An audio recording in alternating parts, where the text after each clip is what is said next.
Fala de Goresters, que satisfação. Vocês não têm ideia de como eu estou feliz em estar fazendo esse episódio. Para mim, assim, é uma realização. E eu falo de realização porque quando eu entrei para a Digorest Startups, a minha missão, a missão que foi dada a mim foi, Fábio, hoje aqui a gente só tem homem branco, cis, hétero, topzera normativo.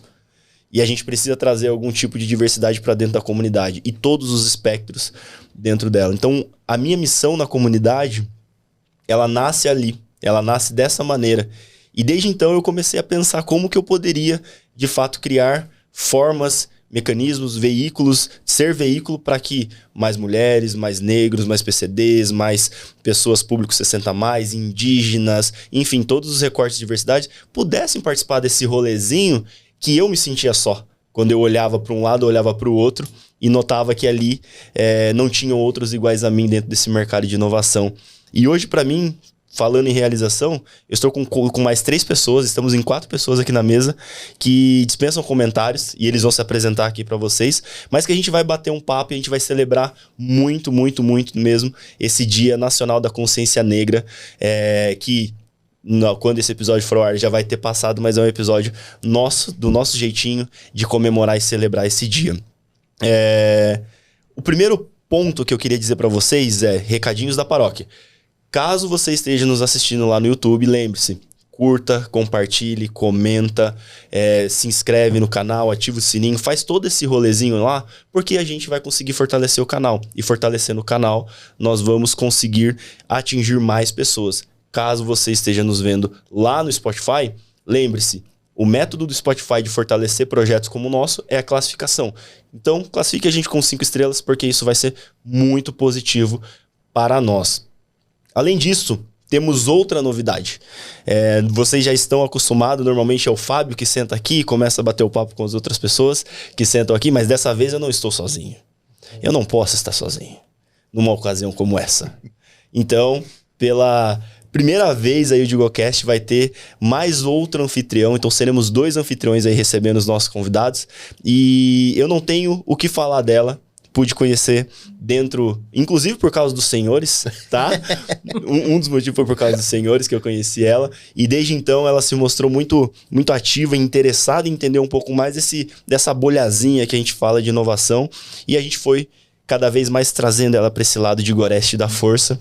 Então, Rose, queria que você se apresentasse um pouquinho e depois conduzisse aí um pouco do nosso podcast como também anfitriã desse nosso bate-papo.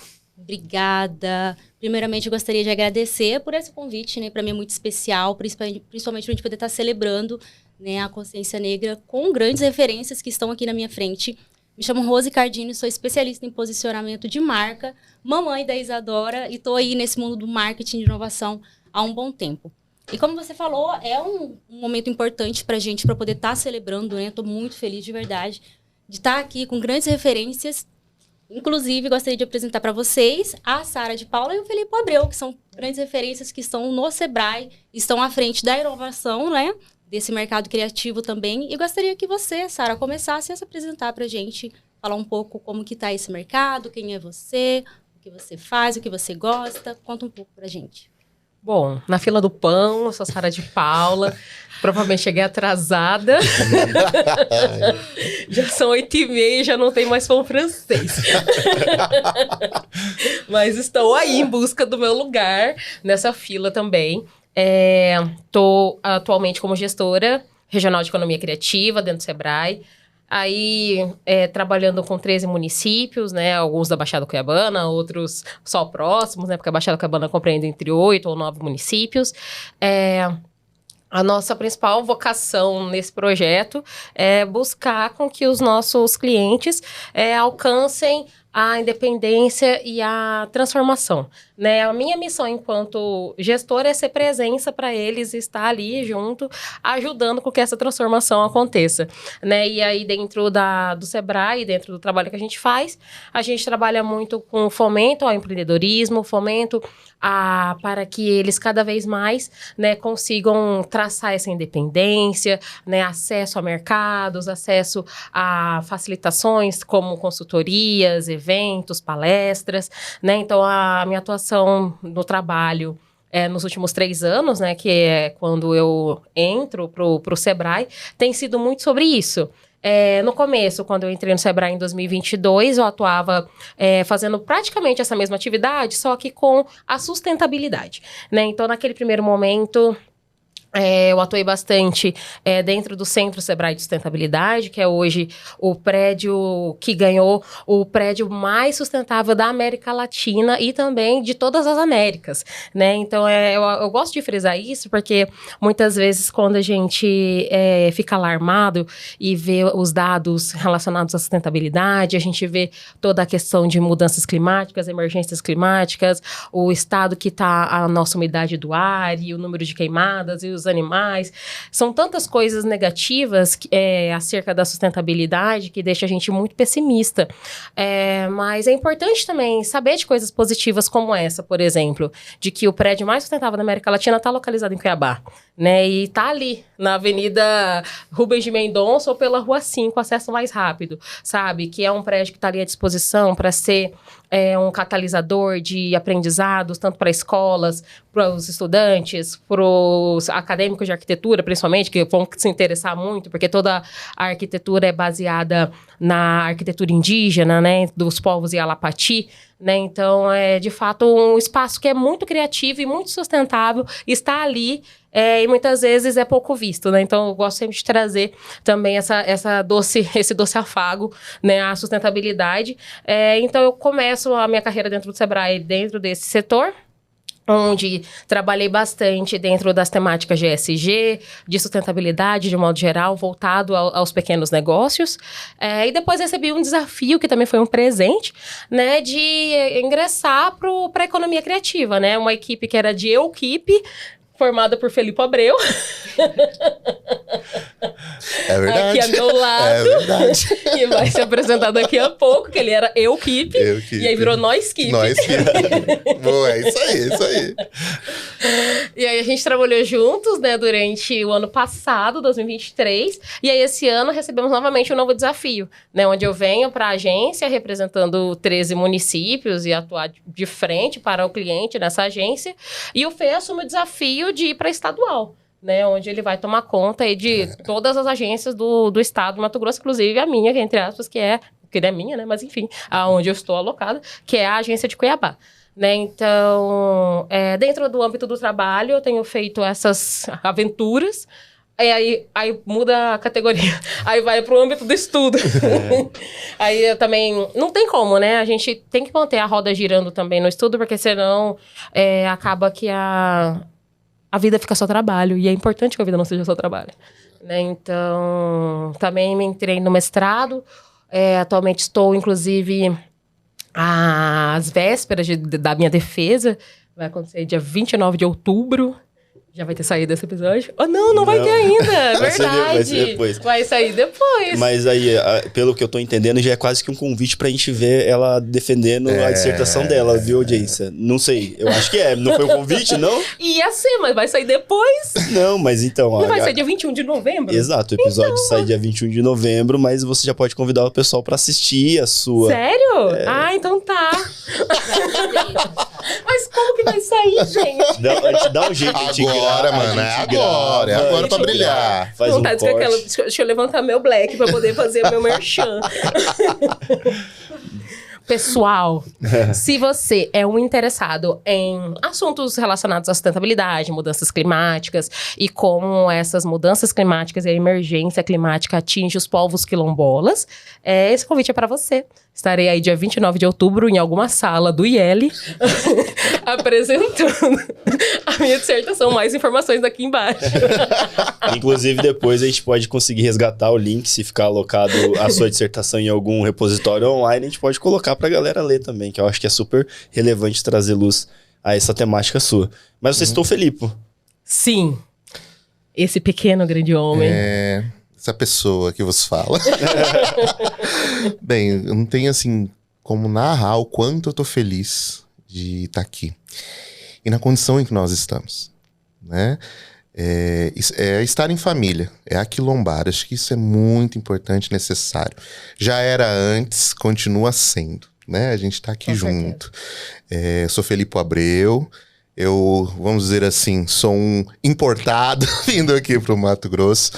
Eu costumo dizer que eu sou paulista de nascimento, paranaense de criação, roraimense por paixão, em processo de paixão pelo Mato Grosso. Que é o que me trouxe aqui. Eu tô há 2 anos no Sebrae, eu vim para o Sebrae. Eu estava em São Paulo, trabalhando, venho do eixo de educação, de desenvolvimento há praticamente 20 anos. Assim, a cutis afro ajuda, né, a manter, assim, né, uma carinha um pouco mais jovem. Mas são 20 anos já trabalhando com esse desenvolvimento local, a partir de economia criativa, mas sempre olhando para as pessoas, né? E quando, 2022, estava ali já no meio do meu mestrado e...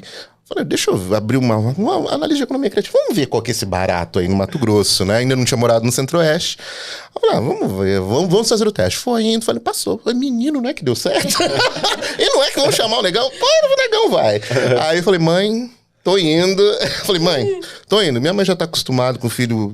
Eu falo assim, menino, você parece cigano. E é verdade. A gente vive aí no mundo. E desde então, como a Sara bem falou, quando eu cheguei aqui era uma equipe. E eu sempre gosto de enfatizar isso, que economia criativa a gente não trabalha só.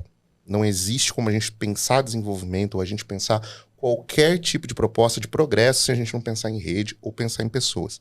E aí, em 2023, eu fui agraciado com a presença de Sara de Paula lá, junto comigo no desenvolvimento da pauta da economia criativa, que foi onde a gente conseguiu ter um avanço muito grande, né? Conectar com mais pessoas, gerar mais relacionamento, mas principalmente a gente pontuar essa filosofia de desenvolvimento, né? Que é olhar para os nossos, né? Na sua diversidade e no mais plural que as pessoas são, né? Não tem como a gente pensar... Meu mestrado é na área de economia, eu sou turismólogo, meu doutorado é na área... Meu doutoramento está sendo na área de bens culturais, e o pessoal pensa em economia, sempre o economês assim, 1 mais 1 é 2, né? E a gente esquece que a economia, antes de tudo, ele é parte de um princípio de bem-estar social. Então, para você que está olhando aí e que quer pensar economia criativa, se inserir nesse mercado, pense sempre que progresso e desenvolvimento ele parte da gente olhar para pessoas. Esse é um Não ponto. à toa que é ciências sociais aplicadas. Ciências sociais aplicadas. A gente esquece disso. E é isso que sempre me motivou ao longo da minha carreira. É o que me motiva hoje estar aqui no Sebrae, que me dá essa oportunidade de olhar para essas possibilidades plurais que tem no Mato Grosso. E é uma das coisas que a gente sempre fala muito, né, Sara? A gente sempre discutia, quando a gente estava trabalhando mais próximo, a gente sempre tinha essas discussões, né? O quanto Mato Grosso ainda precisa se olhar com mais afeto. E quanto ele ainda precisa bater no peito e falar, poxa, eu sou daqui. Né? Ainda a gente tem esse desafio de se olhar nesse espelho ou nesse mundão que tá aí e falar, eu sou do Mato Grosso.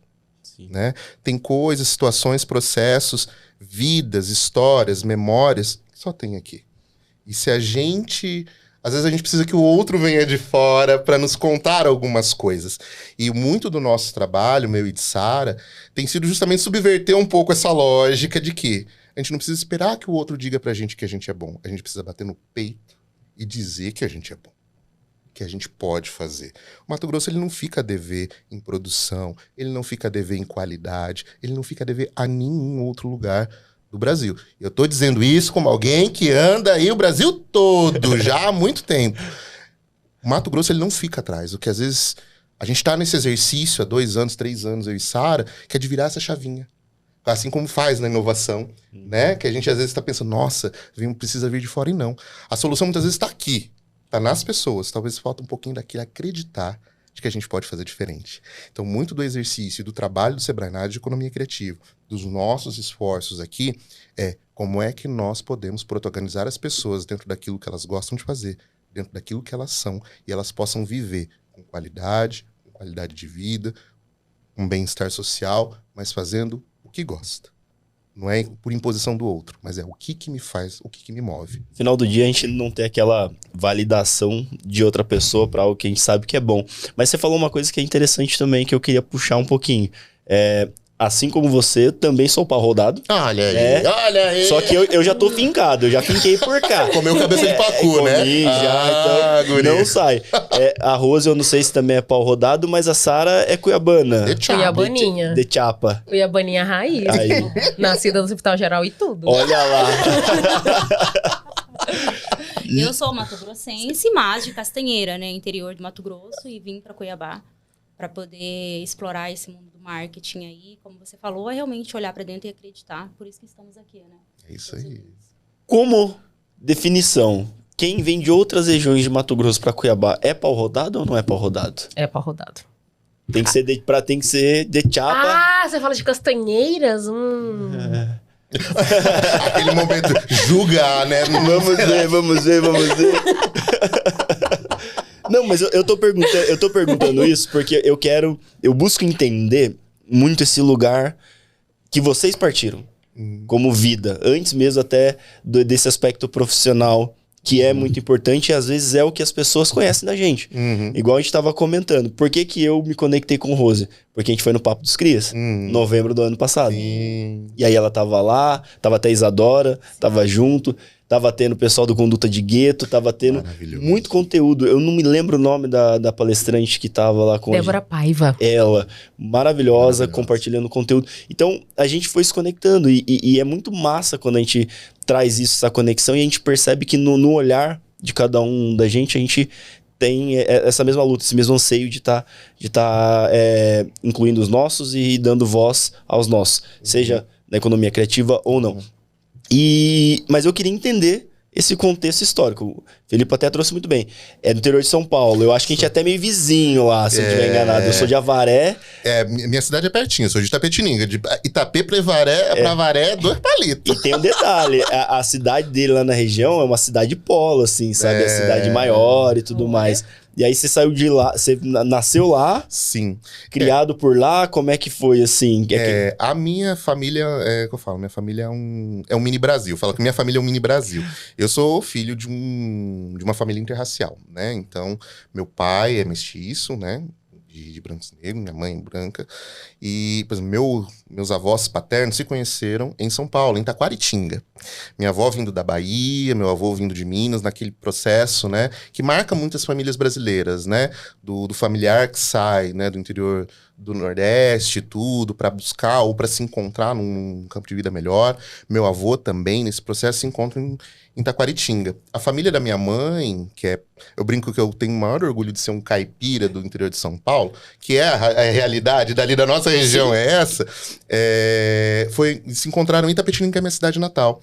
Mas, nesse período todo, minha família já estava olhando para o Paraná, que é onde tinha um caminho de processo. Meu pai é paranaense. Então, minha família paterna se mudou para o Paraná, meu avô passou a trabalhar numa indústria. Meu pai, meus pais me tiveram quando tinham 20 anos, então jovens de tudo. Aí meu pai foi para o Paraná para trabalhar, minha mãe, vamos também, né? Então, minha vida sempre foi dividida entre Paraná, norte do Paraná, Campo Mourão, e interior de São Paulo, Itapetininga. Então, sempre minha vida foi dividida entre os 2 estados. Então, até o pessoal brinca assim, fala assim, Felipe, mas você não tem sotaque. Como que você vai ter sotaque numa vida onde você tem uma avó baiana, um vô mineiro, vô paulista? Não tem como cresce no Paraná falando leite quente. Leite quente, dói dente, e depois você vai pra lá, que é uma expressão muito ali da nossa região. Não tem como. Você tá do mesmo tempo que você tá num oxe. Não tem como você ter um sotaque. E fui criado nesse processo, nesse ambiente, né? Então, minha infância e juventude sempre foi partilhada entre os 2 estados.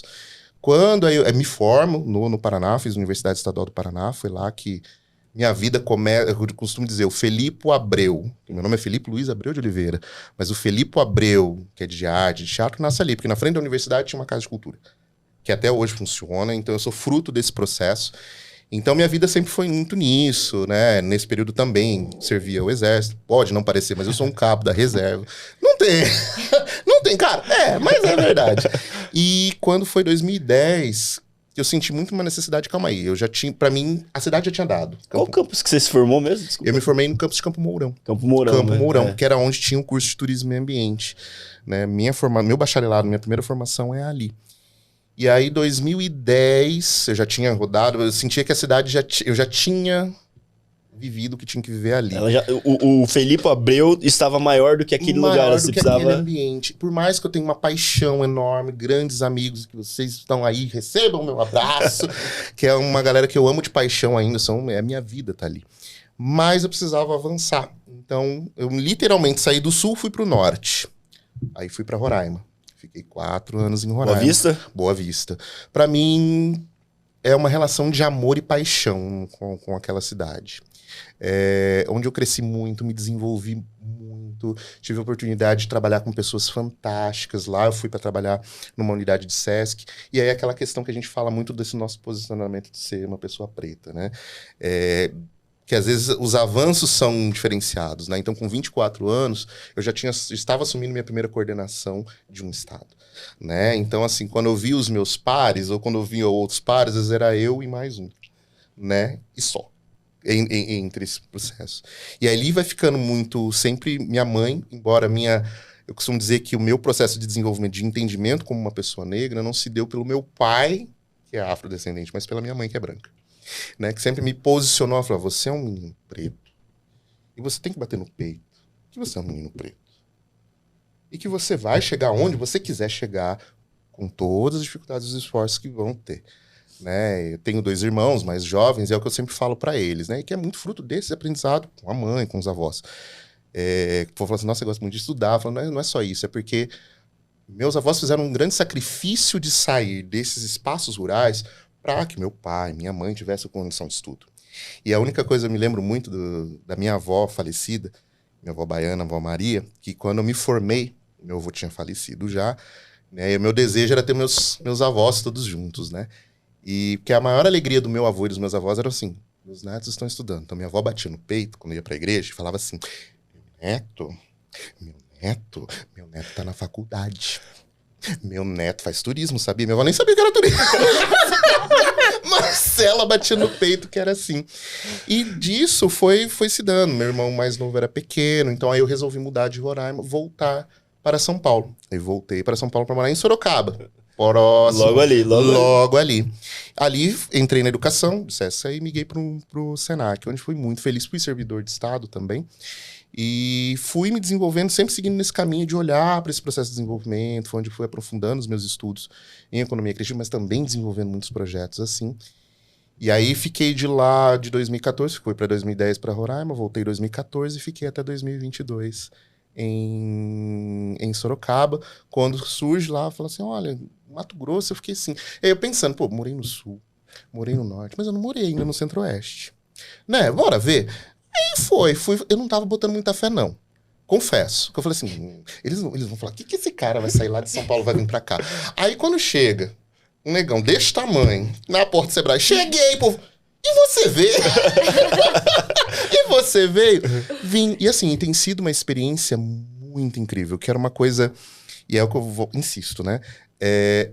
A gente ouve falar do Mato Grosso por outras vozes, que às vezes não é do Mato Grossense, boa parte das vezes. Então sempre a referência daqui, nada com, né, nada com assim, nossa, mas é um estado que só tem um agro. E não, a gente tem muito mais coisas. Eu costumo dizer, eu falo para todos os meus amigos, falo para todo mundo.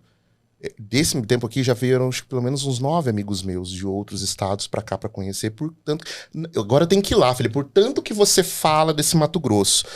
Porque aí, quando falam de Pantanal, não ouça só o que é Pantanal, vá viver.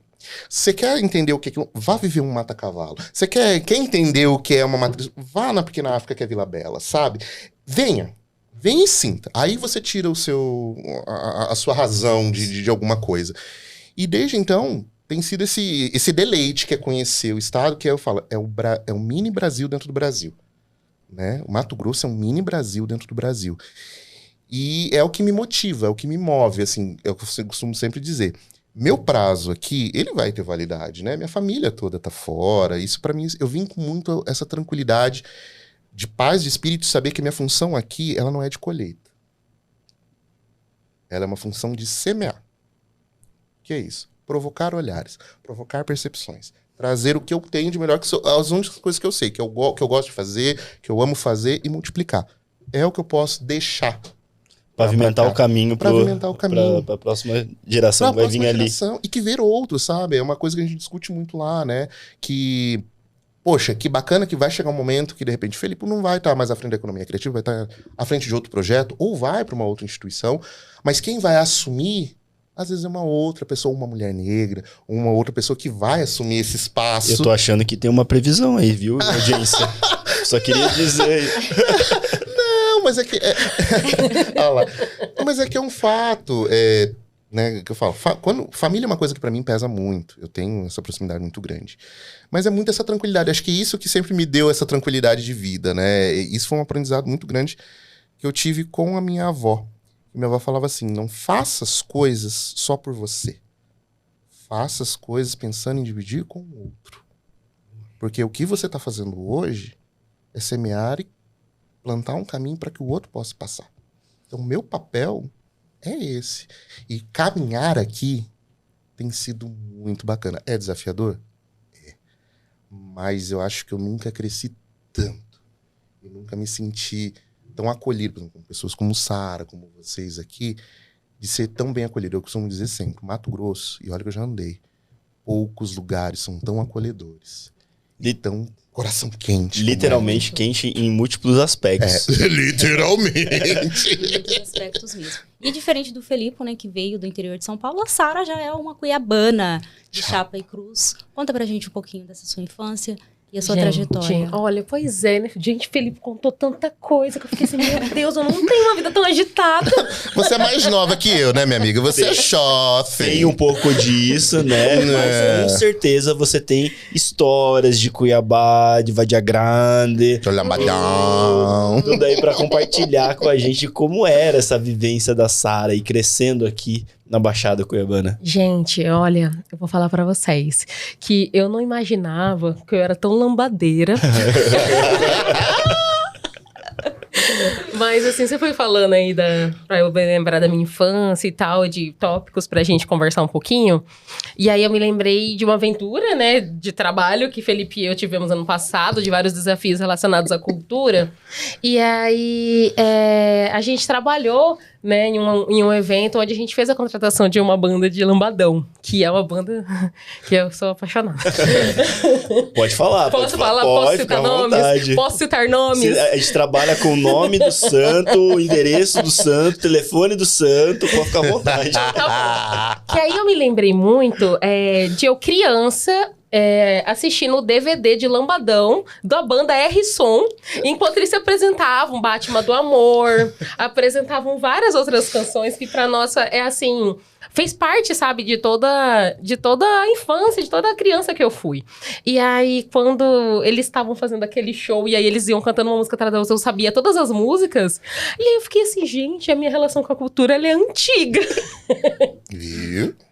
Nessa hora eu percebi que já tinha uma certa fascinação pelo cunho artístico, sabe?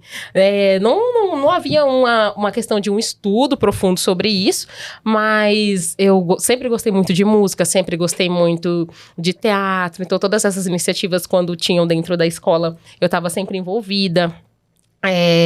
Fiz parte de uma geração que teve bastante acesso a esses projetos não era de Viva Seu Bairro também, que eram eventos de mais de entretenimento, mas assim, projetos que participavam da escola, sabe? Tipo o Proerd, que fazia todo um acompanhamento com aquela criança. Só pensei no Proerd, tá? Exato. Eu digo não às drogas.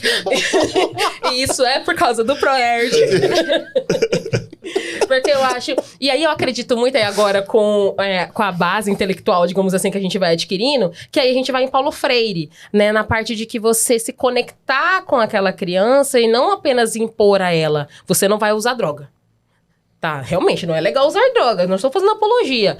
Mas explica com calma, explica por quê, explica, sabe? Mostra, ó, pega, textura, tá vendo? É ruim, não pode, sabe? Então, assim, um trabalho mais, assim, de ouvir e autorizar os saberes, digamos assim, sabe? Não chegar apenas nessa imposição de cima para baixo. De cima para baixo todo o tempo. E aí eu tive a oportunidade de ser criada dentro desse contexto, né? Então, dentro do aspecto escolar, eu sempre estava envolvida nesses tipos de projetos. Dentro da minha família, eu sou filha única, sou somente eu. Uma princesinha do lar. Eu sou uma princesinha do lar. E aí, a minha mãe é professora. Só que a minha mãe foi se tornar professora, eu já estava com uns 10 anos de idade, né? Ela tem toda uma trajetória em busca desse sonho de ser professora. Ela se casou com meu pai, ela ainda tinha o chamado magistério, né? Que chamava anteriormente, que era meio que o curso técnico com ensino médio, enfim. E aí ela dava aulas com esse magistério. E aí depois, quando veio as resoluções de que não, para ser professora tem que ter a graduação. E aí ela foi em busca, contrariando também todas as estatísticas ou as expectativas que tinham sobre ela, né? Eu lembro muito disso, que muitas vezes, né, a gente não é 100% motivada todo 100% do tempo. E aí, em alguns momentos, quando eu batia aquela tristezinha e tudo mais, a minha mãe sempre falava assim, Sara, você já sabe o que eu já escutei na minha vida? Porque às vezes a gente ouve coisa e a gente, né? Sabe o que eu já escutei na minha vida? Eu falei, não, você nunca me contou. Por quê? Porque ela não quer compartilhar um momento de sofrimento, mas ela teve que abrir isso para que eu pudesse avançar, né? E ela, Sara, eu ouvi que... Porque minha mãe, ela vem, então, de uma comunidade rural, né? Onde ela foi criada, junto com os outros 6 irmãos. E aí, a minha avó veio para a cidade junto com os irmãozinhos depois que o meu avô foi comprar cigarro e nunca mais voltou.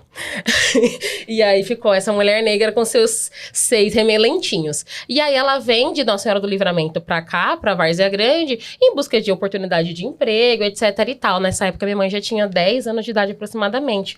E era muito natural que crianças dessa idade fossem trabalhar em casas de família, né? Então, assim, minha mãe foi para trabalhar em casa de família.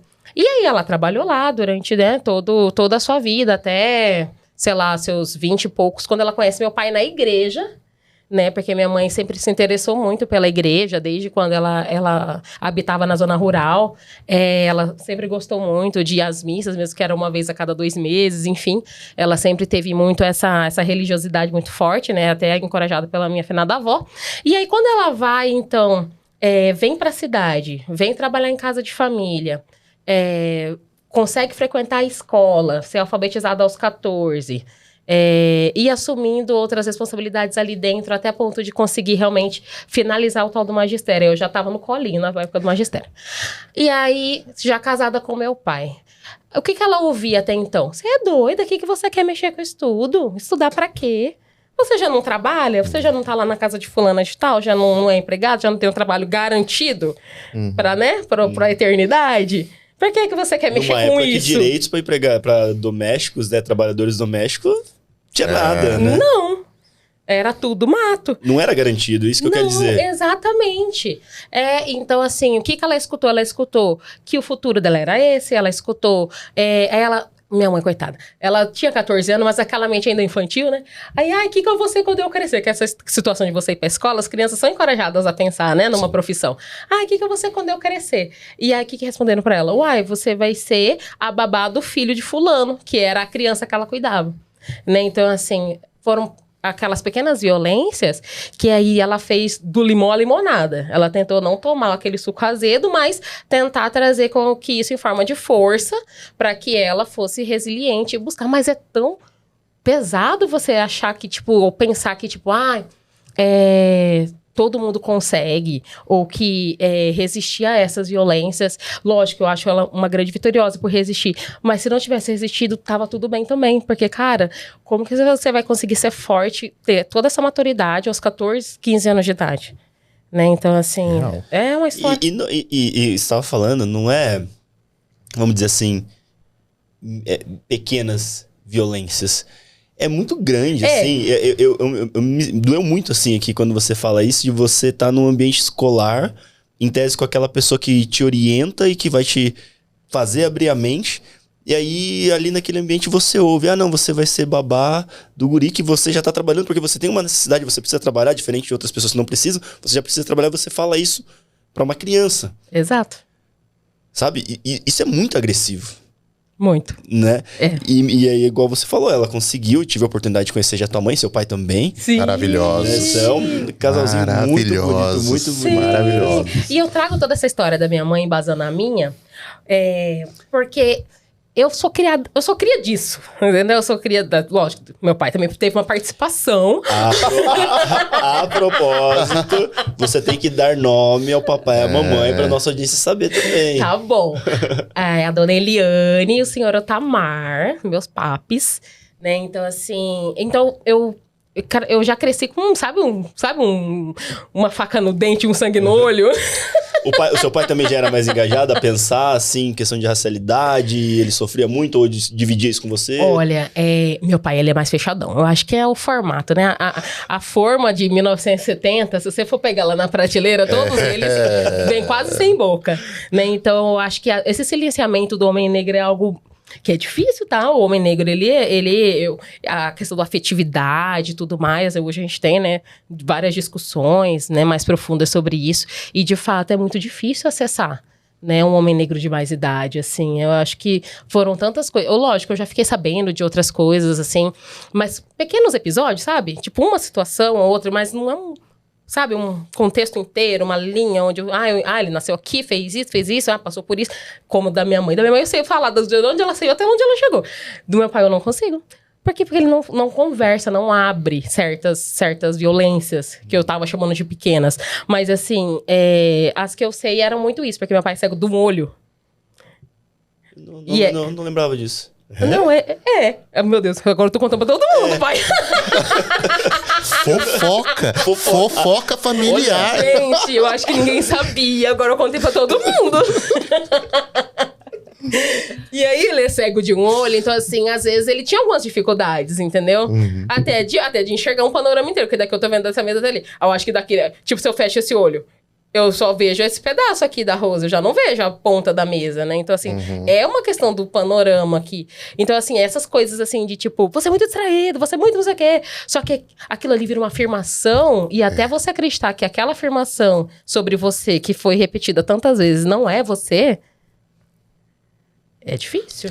Você sabe que aí você me dá um gatilho muito legal pra gente começar a entender a trajetória, né, nossa aqui, e o contexto da gente falar do Dia Nacional da Consciência Negra.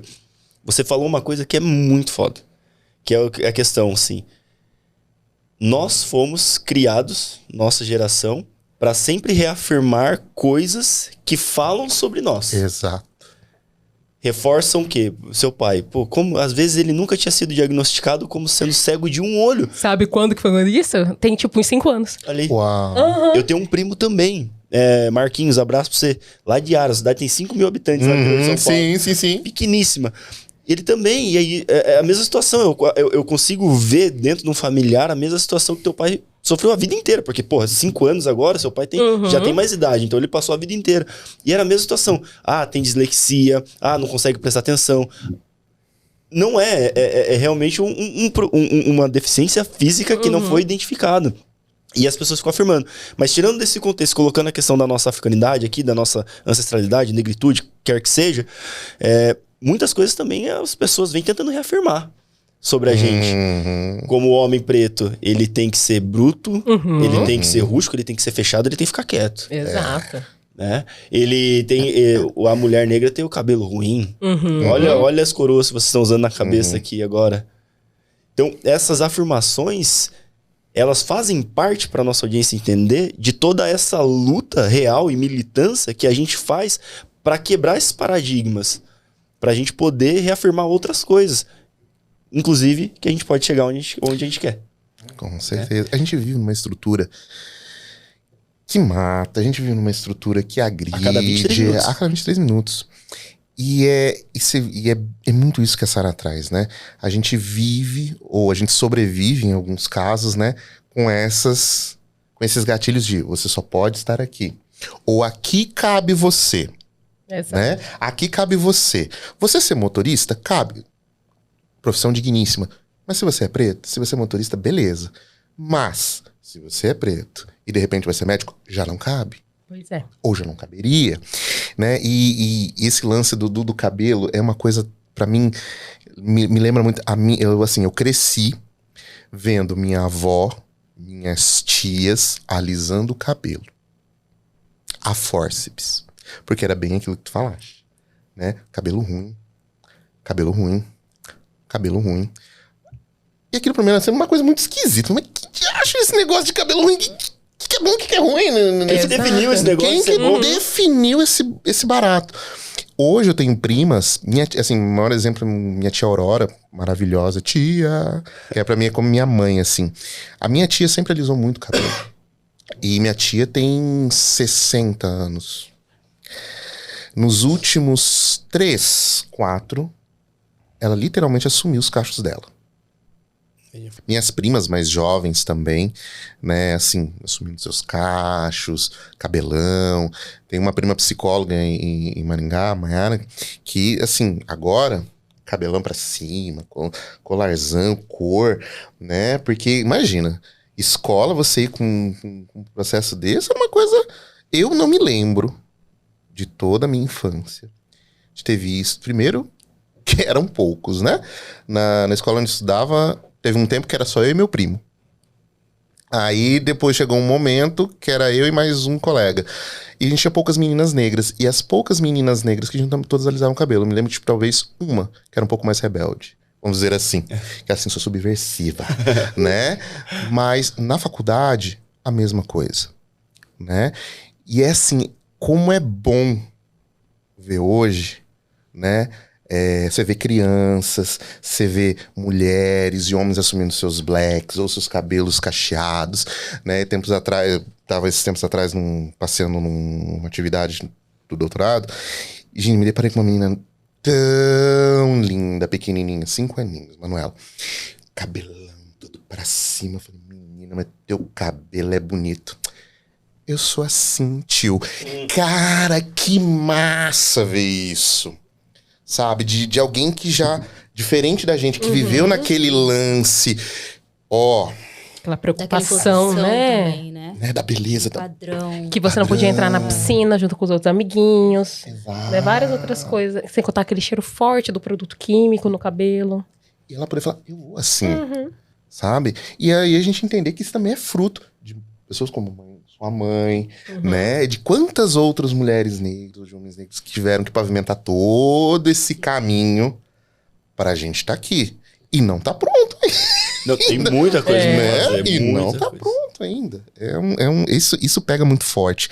A autodeterminação das pessoas sobre nós. Sim. Né? Mas você também traz muito isso, né, Sara? Você é uma das pessoas que estão pavimentando esse caminho também, né? Pois é, sabe que ele falou isso? Eu pensei, tamo aí com a pá na mão, né? Mas é verdade. Tamo aí com a pá na mão.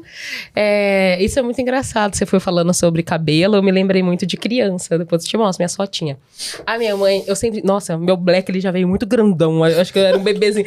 Sabe aquele bebezinho que viralizou esses dias, que já tinha um black altinho? Sim. Era eu. E aí, quando eu tinha uns 2 aninhos, minha mãe fazia a Maria Chiquinha. E aí ficava aparecendo 2 orelhinhas da Minnie. Ai, eu amo essas fotos. Eu acho que você já... Não foi uma de você lá no Sebrae, nossa, que tinha a sua pequenininha? É verdade, muito boa. É verdade, eu postei nessa oportunidade quando fizeram aquela matéria sobre mim. Mas, enfim, a minha mãe sempre trabalhou muito essa questão do cabelo. Eu acho, assim, o exercício que a minha mãe fez, eu acho, assim... fundamental para falar da pessoa que eu sou, no sentido de... Ela passou por todas as coisas, que nem aquele meme que tem um soldado e uma criança dormindo, e o soldado com um monte de bala nas costas, o soldado aqui. Ela passou por todas essas situações que a gente estava conversando, de violência sobre o cabelo, sobre quem ela era de fato, enfim, todas as coisas. Essa questão do êxodo, de sair do campo, vir pra cidade, sair da casa da mãe, enfim, várias coisas. E aí ela já me criou falando assim, minha filha não vai trabalhar em casa de família. Já começou. Eu era um bebê. Minha filha não vai trabalhar em casa de família. Minha filha não sei o quê. Minha filha vai estudar na Federal. E aí ela, desde eu era um bebê, ela ficava, você vai estudar na Federal. E aí eu pequenininha, não sabia de nada, ia com ela pra Univag, minha mãe cursou na Univag. Aí a Univag toda bonitinha, até que era... A Univag não era um Univag, a Univag hoje é um universo. Na época que minha mãe cursou lá, era só aquele predinho que é o administrativo hoje, que é lá perto da Guarita 2. Aí, tô indo lá na Univag, achava a Univag linda, toda limpinha, tinha poltrona, tinha não sei o que, estacionamento, achava linda a Univag, o ponto de ônibus grandão, aquele ponto de ônibus até hoje tem lá, cheio de azulejinho. Aí eu achava linda a Univag. Aí levou eu na Federal, cheia de folha, Federal... Os povos esquisitos olhando pra minha cara. A minha mãe, você vai estudar aqui na Federal. Falei, não, eu quero estudar na Univag. Não quero. Tomar boa Cuiabana, não vou querer. Mas assim, desde criança, esse trabalho na minha cabeça. Você vai fazer isso? Não, você vai pra escola. Não, você vai não sei o quê. E aí, todo esse trabalho com o cabelo foi a mesma coisa. Eu já pequenininha, com cabelo afro, ela fazia trancinha, ela passava aquele creme que era da escala, que tinha 4 cores de... um potão de coquetel de fruta. Foi criada nesse aí. O Colene amarelinho. Ótimo, por sinal. Gente, ele é ótimo. Até hoje. Gente, quem fala mal do Colene, por favor, respeita. Respeita a Colene. Colene, ano que vem a gente vai gravando de novo, se você quiser, a gente tá aceitando patrocínios. Respeita nosso amarelinho. E aí, assim, toda essa questão do cabelo, lógico, tinha os povos feios que queria falar de mim, tinha. Mas eu tava lá com meu black. Resistência. 5 anos de idade, eu tava lá que nem Manuela. Só que sozinha no rolê, infelizmente. Né? Porque aí todas as outras menininhas negras alisavam o cabelo. E aí era só eu, ou de trancinha, ou de black. E aí a minha mãe colocava miçanguinhas, colocava várias coisas. E aí quando eu já tinha uns 10 anos que eu conheci Vivian, né? Que hoje é... Nossa, hoje rainha. Hoje nós somos família, né? Mas aí, que é a nossa transista, estilista e tudo, que é de bom. Então assim, aí ela também começou a fazer coisas mais diferentes. Porque a minha mãe, ela sabe fazer só as trans convencionais só com o cabelo. E aí a Vivian, ela tem outras habilidades de colocar jumbo, colocar o Rastafari, a Nagô, que é a coladinha, né? Então aí eu acendi na vida, na adolescência, quando eu conheço o Vivian. Porque aí, além das trans convencionais que eu já tinha com a minha mãe, eu ainda coloquei. Aí eu era doidinha. Cabelo azul, verde.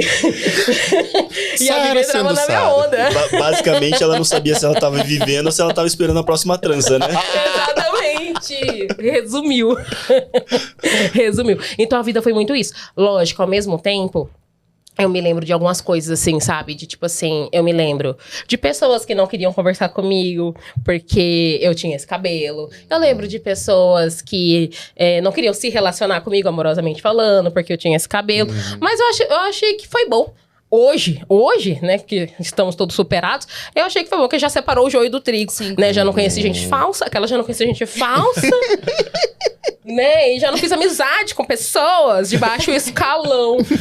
Porque, assim, o que teriam, né, de bom para me agregar? Se na terra infância já estavam cheios de preconceitos, munidos de tantas coisas negativas, né? Então, assim, é complicado. Mas não foi de dentro de casa. Foi de fora, da porta para fora. De porta para dentro, estava todo mundo fechado, fazendo Wakanda Forever. Só que para fora é complicado, né? Até hoje, infelizmente. Eu acho que a Emanuela, ela deve ter escutado bastante a mãe ou alguém próximo encorajando. Tipo, se alguém falasse pra você, você responde assado. Sabe? Isso. Porque a gente tem que saber ter resposta também. Sim, acho que a primeira coisa, a gente tem que saber ter resposta. Tem que municiar, né? Deixar preparado ali. Exatamente. Você tem que, tipo assim, você não tá aqui pra fazer nada pra ninguém. Mas você também... Gente, o seu cabelo na sua cabeça tá incomodando os outros? Silêncio de resposta. Às vezes. Às vezes a pessoa, você lava o seu cabelo? Você finge que sabe. I don't speak. I don't Sem tempo, é maravilhosa. Sem tempo pra fazer essa resposta. Né? E é muito interessante também a sua mãe conseguir te passar isso, né? Mesmo dentro de uma realidade que ela viveu, que eles impuseram para que ela vivesse aquilo, né? Ela conseguiu fazer com que você pensasse diferente, trouxesse todo esse empoderamento, mesmo com o preconceito existindo ao seu lado. Como você falou, você era a única pessoa que tinha o cabelo trançado, os penteados. Isso é muito complicado. Até nos dias de hoje. Infelizmente, ainda a gente enfrenta muito, né? Mas cabe a nós, eu também, com a minha filha, sempre incentivando ela a assumir o black. Ela questiona às vezes, né? Por que as outras amiguinhas têm o cabelo liso? Eu falo, seu cabelo é lindo, seu cabelo é maravilhoso, você precisa manter ele assim, assumir. Porque para mim também foi difícil. Com certeza. E diferente, eu tive isso dentro de casa. A gente fala sobre reproduzir, né? Dentro da minha própria casa, as pessoas diziam que o meu cabelo era feio. Então, levou bastante tempo para que eu pudesse assumir. Mas hoje, com certeza, eu estou bastante feliz com isso, né? E já aproveitando também, Sara, essa questão da referência. Nós não vimos referências mulheres com cabelo black e muito menos referências negras. Né? E hoje você está numa posição... uma posição, assim, que tem uma visibilidade, uma mulher negra. E eu gostaria que você comentasse um pouco pra gente como que você vê essa questão do mercado de economia criativa, pessoas negras na liderança. Você falou sobre pessoas negras e eu lembro que quando eu era criança, a única pessoa que eu olhava e achava parecida comigo era a Vanessa da Mata. Só que a Vanessa da Mata tem a pele mais clara, né? Mas enfim, era a única que a gente tinha naquele momento. Tempos mais recentes. Olha, Sabe que isso é novo pra mim? Essa questão de referência. Tem hora que eu não me sinto muita gente na fila do pão, não. É uma pergunta difícil pra mim, pra eu responder. Mas dentro da cena local, é conturbado. Eu quero ajuda do Fê. Eu quero ajuda do Fê pra responder. Socorro! Eu quero! Vou invocar a ajuda do Fê. Meu oráculo. Mas aí é até legal de falar que talvez um pouco diferente de você, que ainda não consegue talvez se ver nesse lugar, mas a gente consegue te ver lá. Exatamente! Esse é Então, assim, não é jogar a responsabilidade pra você, mas sim falar que pelo seu histórico, pelo que você tem feito, você está nesse lugar e está inspirando outras pessoas. E o Felipe, de alguma maneira, de uma maneira um pouco diferente, ele já no papel profissional, dentro de economia criativa, turismo, você falou, desde os 24 anos você assumiu uma posição de liderança. E desde lá você já vem fazendo isso, se tornando também essa referência ali, né, de alguma maneira. Porque é interessante a gente pensar isso, né, que eu me lembro que quando eu assumi a minha coordenação, tinha sido supervisor antes e tudo mais, isso sempre me vem muito uma fala da minha mãe. Minha mãe sempre falava assim pra mim: tudo que você quiser, se arrebente pra fazer e conseguir, mas saiba que o caminho às vezes é mais difícil. Já me preparando pra essa realidade. E às vezes é difícil a gente se encarar ou se ver nesse espaço, porque a gente tá tão habituado a ouvir ou a ver, ou a não ver, na verdade, outras pessoas como nós em espaços assim, né? E tão habituado que as pessoas não acreditem que você tem pessoas negras ali, que a gente acha que aquilo é normal, né? Então foi muito ao longo dessa jornada também me entendendo. Acho que quando eu tava com 23, 24, quando falaram assim: Felipe, a partir de agora você vai assumir uma coordenação. Que literalmente eu saio de um processo onde eu tava cuidando mais de ações de pequenas demandas, pra você literalmente cuidar de um estado, de programas e tudo mais. Assim, você fica, uau, meu pai senhor. E agora, como é que é? Mas é também da gente assumir, bater no peito e falar que, não, calma aí, se eu tô aqui é porque eu mereço. Se eu tô aqui é porque eu fiz também por merecer, né? A gente também precisa celebrar essas nossas... Reconhecer. Sim. Porque às vezes a gente passa por tanta coisa, a gente se dedica tanto às coisas, e é muito comum às vezes, né, da gente fazer muita coisa e a gente falar assim, mas não, é só isso. Não é só isso. Tem toda uma entrega, tem todo um sacrifício, tem todo um processo assim. A gente já falou até algumas vezes sobre isso, Sim, né? quando a gente trabalhava juntinho. Eu fico sempre puxando... Rezava a missa na minha cabeça. Rezava sempre a missa na cabeça, porque a gente precisa também se ver nesse espaço. É duro. E esse lance da referência é realmente uma coisa muito desafiadora, né? Eu falo, de tudo que eu sou, a única coisa que eu mais gosto de ser assim é professor. Eu lembro que a primeira referência negra que eu tive na escola, eu fui aluno de escola adventista boa parte, foi um diretor... Pra mim foi tudo muito novo. Primeiro professor negro e um primeiro diretor de escola negro. Professor Gilberto, maravilhoso, foi um cara que me... Falei, gente, olha aí, alguém como eu! Porque até então eu não tinha, não existia. Então você não tem um parâmetro. Exato. Você não tem um parâmetro pra falar assim, poxa, eu posso chegar ali, né? Até brinquedo. Veja brinquedo. A gente que é aí dos anos 80, anos 90, que brinquedo que a gente tinha pra falar assim um personagem negro? Ou que falar assim, uau, eu quero ser esse super-herói, eu quero... Praticamente você não tinha. Né? Você não tinha, então você acaba não conseguindo fazer esse nexo. Exato. Né? Você acaba não conseguindo fazer esse nexo. E ele, pra mim, foi um grande divisor de águas, porque ele tinha ele todo carioca e tal. E eu me lembro muito assim, quando ele chegou, e na época, eu tava na 8ª série, tinha eu e mais um colega. E ele falou assim: olha, todo mundo aqui é importante, mas quando a gente tem isso daqui, a gente tem que fazer brilhar. Aquilo pra mim foi assim...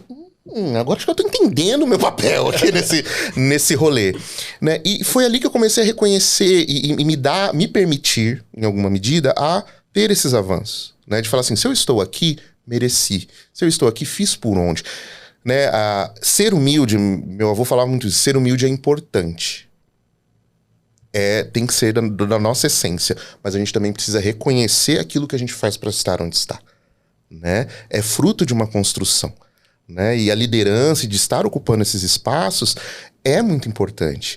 E assim, foi um dos dias que eu mais chorei na minha vida foi quando eu tava numa situação de sala de aula, onde eu tinha, né, me emociona, porque pra mim foi muito intenso, assim. Eu sou de uma época, quando eu cheguei na faculdade, eu lembro desse número. Eu entrei na faculdade em 2004. Tipo, era 2,5% da população acessava a universidade. Desses 2,5% da população, 0,002% eram pessoas negras. Eu lembro, isso pra mim era uma coisa assim muito... Eu falei... Aí eu olhava pra minha turma, era eu, Rivair, um grande amigo, que a gente já era uma dissidência ali de numa turma de 40, você ter 3, 4. Então a gente já era ali uns 10% que era uma diferença. E de voltar 10 anos depois nessa universidade, eu consegui ver dentro dessa universidade mais pessoas negras.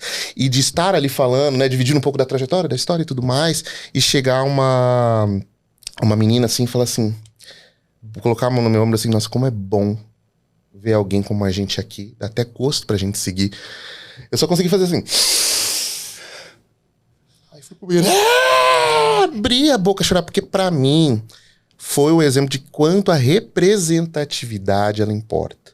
A mesma coisa, eu passei por essa mesma sensação quando eu tive um aluninho de ensino fundamental, já na minha licenciatura, que quando entrou foi muito engraçado. Quando entrou, todo mundo acostumado com um professor mais velho, professor mais novo, professor branco. Aí chega um negão que já não bate muito bem no juízo. Aí, eu fiz assim, você que é o professor? Você é seu professor. E aí a gente passou o ano estudando e tudo mais, ele me deu um abraço tão gostoso no final do ano, e falou assim, como é gostoso, tio. Assim, como é gostoso, tio, ter alguém igual eu aqui. Ali, pra mim, foi ficando, e é o que me motiva também, que era a gente ter dentro daquilo que a gente faz, né? Da gente estar ali colocando a cara.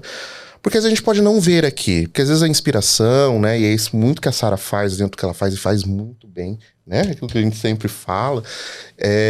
A gente precisa estar ali, estar ocupando esses espaços e a gente se colocar nesse espaço, por mais desafiador que seja, por mais que doloroso que seja, quando a gente assume esses espaços, a gente sabe as dores, né, e amores de estar nesses espaços, mas alguém vai estar vendo, e às vezes essa pessoa só precisa ver isso, ou ver alguém ali pra falar assim, puxa, eu posso estar ali.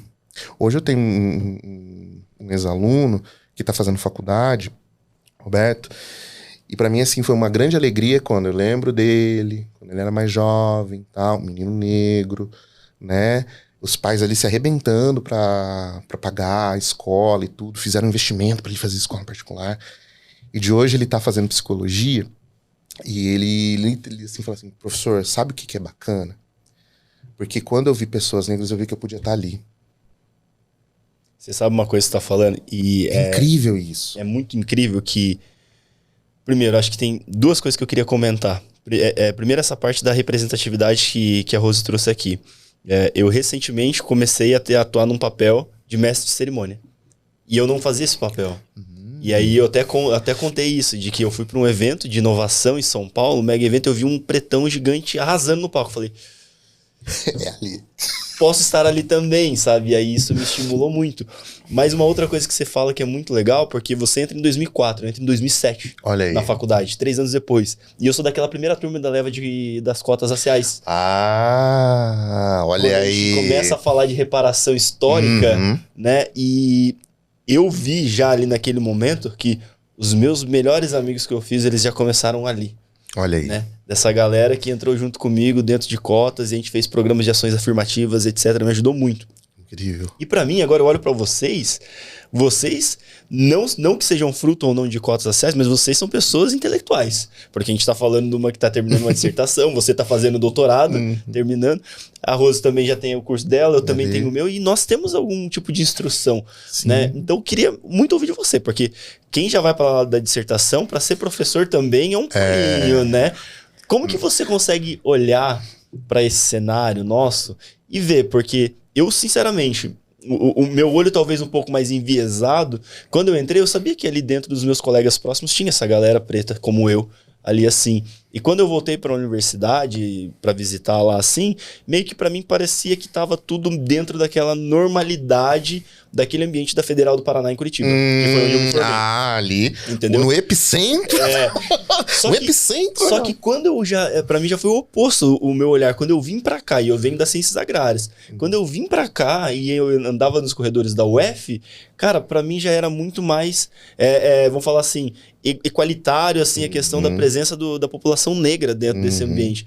Como que foi, assim, pra você olhar e ver essa evolução nesse contexto, sabendo que você ainda tá dentro da academia, tá dentro lá da escola, estudando? Pois é, eu fiquei com saudade e voltei pra universidade. Nossa, é muito assim... eu fico muito feliz. Primeiro que eles são muito jovens. Me senti uma senhora. Porque, assim, você vê os menininhos, assim, muito novo mesmo, 17, 18 anos, interessados, buscando conhecimento. E, é muito assim... deixa o coração quentinho. Ver que, de fato, a universidade ela tem tido cada vez mais espaço, né, para as populações de vulnerabilidade, de modo geral, participarem, né, dessa construção, né, que é a universidade, né, porque a universidade ela é um espaço, um espaço, assim, de construção do conhecimento, né? Então, assim, se só uma parcela da população acessa aquele espaço, constrói conhecimento só com aquele pensamento, a gente nunca vai sair daquele pensamento. A gente vai conseguir, né, trazer toda essa diversidade que a gente tem de cultura. Até o Felipe trouxe que Mato Grosso é um Brasilzinho dentro de um Brasil, né? Enorme. Que é o nosso estado. Então, assim, quanto mais pessoas que são das cidades do interior estiverem aqui dentro, quanto mais pessoas, né, coloridas, digamos assim, estiverem dentro também é ótimo, né? Então, assim, perceber, né, que depois que eu saí, né, essa roda continuou girando, né? Eu também acessei a universidade por sistema de cota e eu acredito que até então, dentro da universidade, ela não tinha a parte das cotas raciais. Ela foi... Aqui na Universidade Federal foi quando eu entrei, né? Com o Enem e fui... Tô bem, tô zen. Entrei na faculdade com o Enem. Boa. E aí com todo esse acesso, me fez me lembrar também de várias coisas, né? Onde houve xenofobia com pessoas que eram de fora com a gente que era de dentro. Porque foi muito normal com o Enem, outras pessoas de outros espaços, de outros estados, acessarem Mato Grosso, né? Por questão de pontuação, né? Todo esse contexto que vocês conhecem relacionados à prova do Enem. E aí a minha sala, ela só tinha gente de fora. Aí eu fui cursar publicidade e propaganda, sem nem saber direito o que era, mas enfim, às vezes eu faço isso. E aí...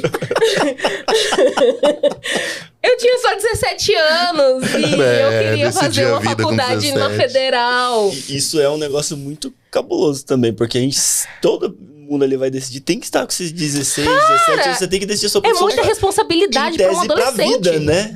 Gente, é uma sacanagem achar que a gente tem que decidir a vida. Que a gente tem que decidir a vida com 17 anos. Tá louco. Né? E aí, às vezes, pesa pra gente, Nossa. pra nós, que às vezes a gente não tem a oportunidade de errar. Exato. Por ser quem somos. Você acha que a gente vai errar? Que hora que a gente vai... Eu tava conversando sobre isso essa semana com uma colega. Porque assim, a gente não tem tempo pra errar. Eu, naquela época, eu tinha feito... tinha vendido brigadeiro pra fazer cursinho. E tinha estudado a universidade pública, a escola pública, né? A estadual. Aí, beleza. Aí vendi o brigadeiro, fiz, eu consegui passar com um ponto legal. E aí eu peguei e falei assim, vou ver pra todos os cursos que eu tenho ponto. E agora eu vou escolher meu curso. Até então eu não tinha escolhido curso. Falei, por que eu vou escolher curso? Eu não sei se eu vou ter ponto. Aí eu sou meio pessimista, tem hora, gente. tem hora que eu sou muito prática, entendeu? Tipo assim, gente, não. Primeiro eu vou fazer o corre. Na hora que eu ver o ponto que eu tenho, aí eu vejo a lista. E aí, desses cursos que eu escolho, o curso que eu posso. Não vou também agora escolher um negócio. Aí eu não tenho ponto, aí eu vou ficar frustrada. Então eu falei, aí eu dei um passo pra trás pra dar 2 pra frente. E aí eu peguei e vi a lista. Aí das coisas que estavam lá, o que eu mais me identifiquei foi publicidade de propaganda. Mas ao mesmo tempo, eu nunca tinha feito nada relacionado a... Porque tinha gente que chegava lá, já sabia fazer tudo. Tipo, diagramação, essas coisas assim. Sabe? Já tinha um talento. Porque o meu pai tinha uma grávida. E eu, tipo... Eu descobri esse curso ontem, fiz a matrícula. Como assim? Como assim? Vocês já chegaram sabendo as coisas? Tá errado isso. E aí a gente percebe certas coisas. E aí, como foi algo novo para a universidade, havia ainda muito aquele olhar pejorativo por parte até dos professores. De tipo, essa galerinha aí acessou só porque teve a cota. Você entendeu? E aí, havia... Bem no começo havia, sim. Quando já fui finalizando, mais por parte de orientação, não tive esse problema de buscar orientador. Mas eu já tava até pensando nisso, porque eu sou ansiosa. Já tava falando, ninguém vai querer me orientar. Porque já estão me olhando com essa cara. Mas depois deu tudo certo. Mas... me perdi da pergunta. Eu fui falando... A gente deu uma devagada, mas eu queria... Sara é maravilhosa. Eu já queria aproveitar, então, já que a gente deu essa devagada, e eu também dei uma lá no começo. E sabe o que aconteceu? Eu não faturei o nosso episódio, então não agradeci os nossos patrocinadores. Então, Sicredi, muito obrigado por você realmente estar junto com a Digorest Startups, patrocinando esse nosso podcast, Digocast. Nunca fez tanto sentido o slogan de vocês. Não é só dinheiro, é ter com quem contar, e a gente pode contar com vocês de verdade. E você sabe o que é legal, Sara? Que todo mundo tem perguntado e imaginado qual será o próximo look do Fábio. Qual será? E aí eu gostaria de agradecer nossa rainha Vivian do Espaço Soberana do Espaço Afro. Kaique vai colocar, vai projetar aqui pra nós a página dela do Instagram, já aqui já tá colocando. Pessoal, é só acessar espaço, espaço, _ AfroMT, você vai ver toda a loja.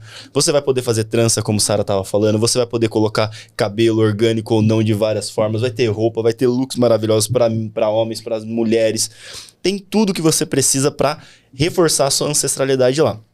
Além disso, é importante dizer, e Sara consome muito Espaço Afro também, e não só consome, como ela é modelo oficial há quantos anos do Espaço Afro? Nossa, se eu for colocar na caneta...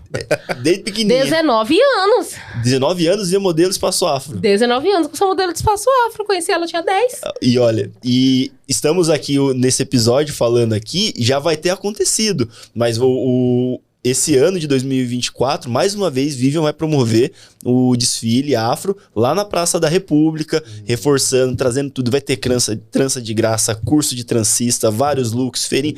Tudo vai ter acontecido lá, né? Espero que vocês tenham participado, porque nós, né, com certeza estaremos lá consumindo isso. Prestigiando, com certeza. E então, pra fechar, eu sei que vocês vão querer aí looks como o meu.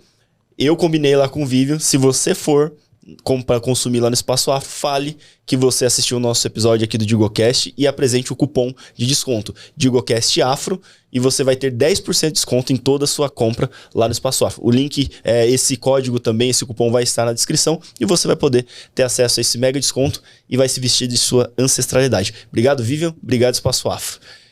Menino, agora eu vou renovar meu look lá. Também é Espaço Afro.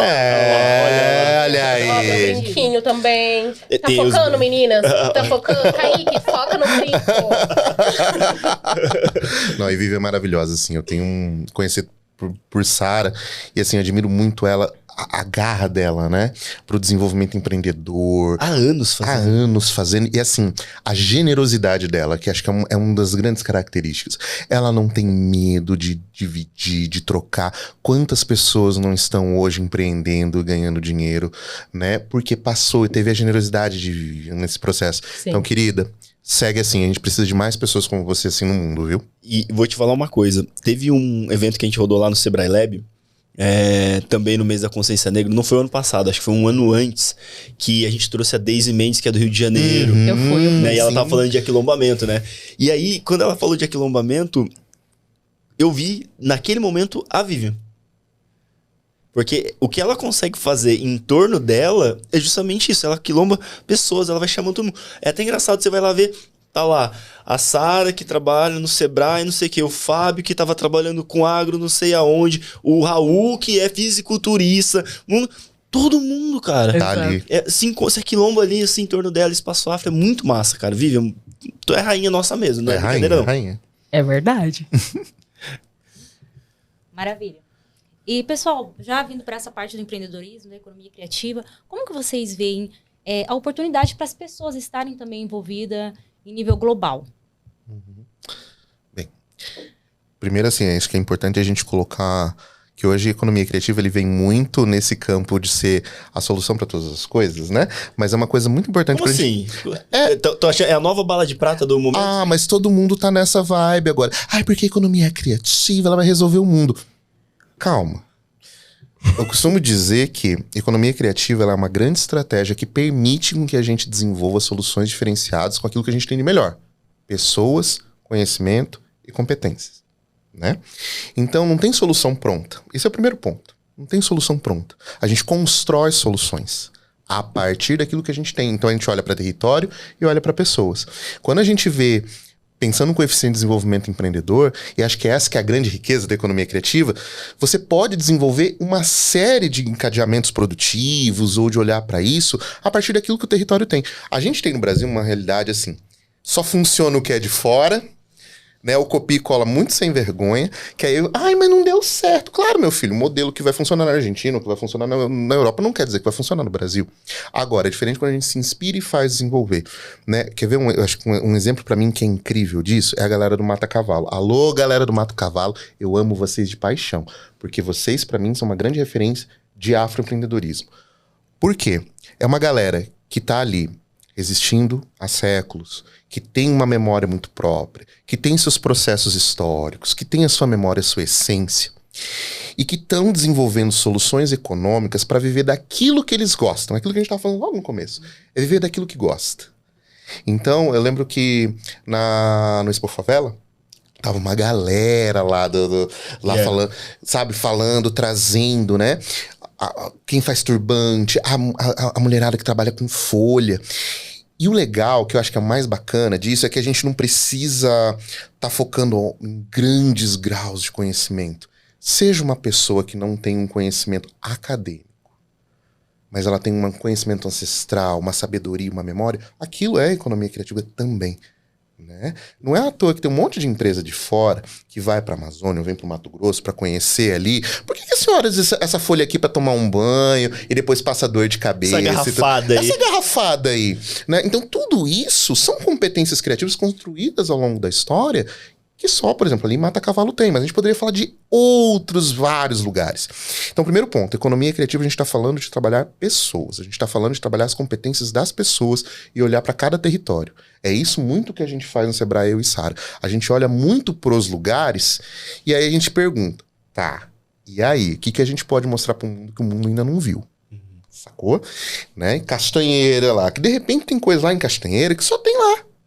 E aí, como é que a gente converte isso numa proposta de valor que seja eficiente, mas mais do que tudo, faça sentido para aquela comunidade? E aí a gente tem um manancial, e aí realmente é uma verdade, a gente tem um manancial de possibilidades para fazer, né? Cuiabá não precisa ser igual Várzea Grande, né? Tá aí, né, que trabalha correndo aí com inovação e vê todo esse movimento, né?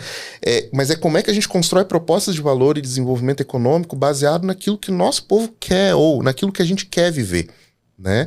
E o Mato Grosso ele oferece um encaminhamento poderosíssimo, porque aqui na Baixada Cuiabana, se a gente for fazer só um recorte da economia criativa, que por exemplo é patrimônio e cultura, se a gente for pegar só esse recorte, o manancial que a gente tem, você vai para Bom Sucesso, você tem um festejo que só tem lá. Aí você vai para Mata Cavalo, você tem as festividades lá. Você vai para Nossa Senhora do Livramento, assim, na sede da cidade, você já tem outra realidade. Você vai para São Pedro de Joselândia, lá no rumo de Barão de Melgaço, você já tem outra memória. Veja que a gente está falando de cada lugar com a sua realidade, com a sua potência, só que como a gente articula isso de uma forma que as pessoas possam viver disso, né?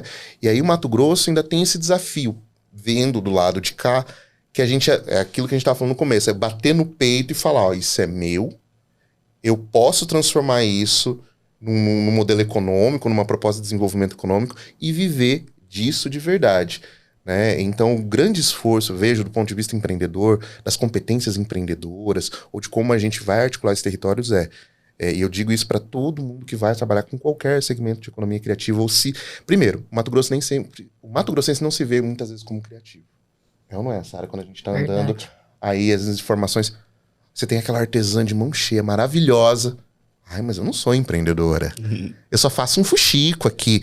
Poxa, mas o que a senhora faz, se eu ficar 10 anos aqui, eu não vou fazer, ainda vou chorar porque eu não consegui fazer. Né? Tem toda uma história nisso. Então tem esse lance aqui no Mato Grosso da gente mudar essa lente. Mas, ô Felipe, deixa eu fazer uma pergunta agora direcionando a Sara, porque você trouxe muito a questão da gente pegar só a parte de patrimônio cultural, vamos dizer assim. Um recorte. Só esse recorte. Mas a economia criativa é mais. O que é esse mais? Eu acho que é para nossa audiência entender o além desse patrimônio cultural, histórico, que seja, o que mais entraria dentro dessa seara, desse cesto nosso aí da economia criativa? A economia criativa, ela é um dos setores mais abrangentes que tem. Acho, assim, falou, oxe, mulher, para que tanto? Né? Mas aí, na economia criativa entraria, inclusive, esse formato podcast, né? Todo esse trabalho relacionado à comunicação, ao audiovisual, ao vídeo, ao áudio e aos dois juntos. Todo o trabalho dos publicitários também, nossa área de formação, marketing, arquitetos, design de interiores, games, inteligência artificial, né? Então, assim, é de fato um segmento que tem um simbolismo muito, assim, bacana, que eu acho incrível, que é o fato dele imprimir a criatividade, né? Então, a economia criativa, ela é quando alguém consegue imprimir a sua criatividade e monetizá-la, né? Então, se esse indivíduo, ele conseguiu, sei lá, compor uma música, e aí, essa música, ele tava só pensando sobre ela primeiro. Eu assisti o filme do Mamonas Assassinas,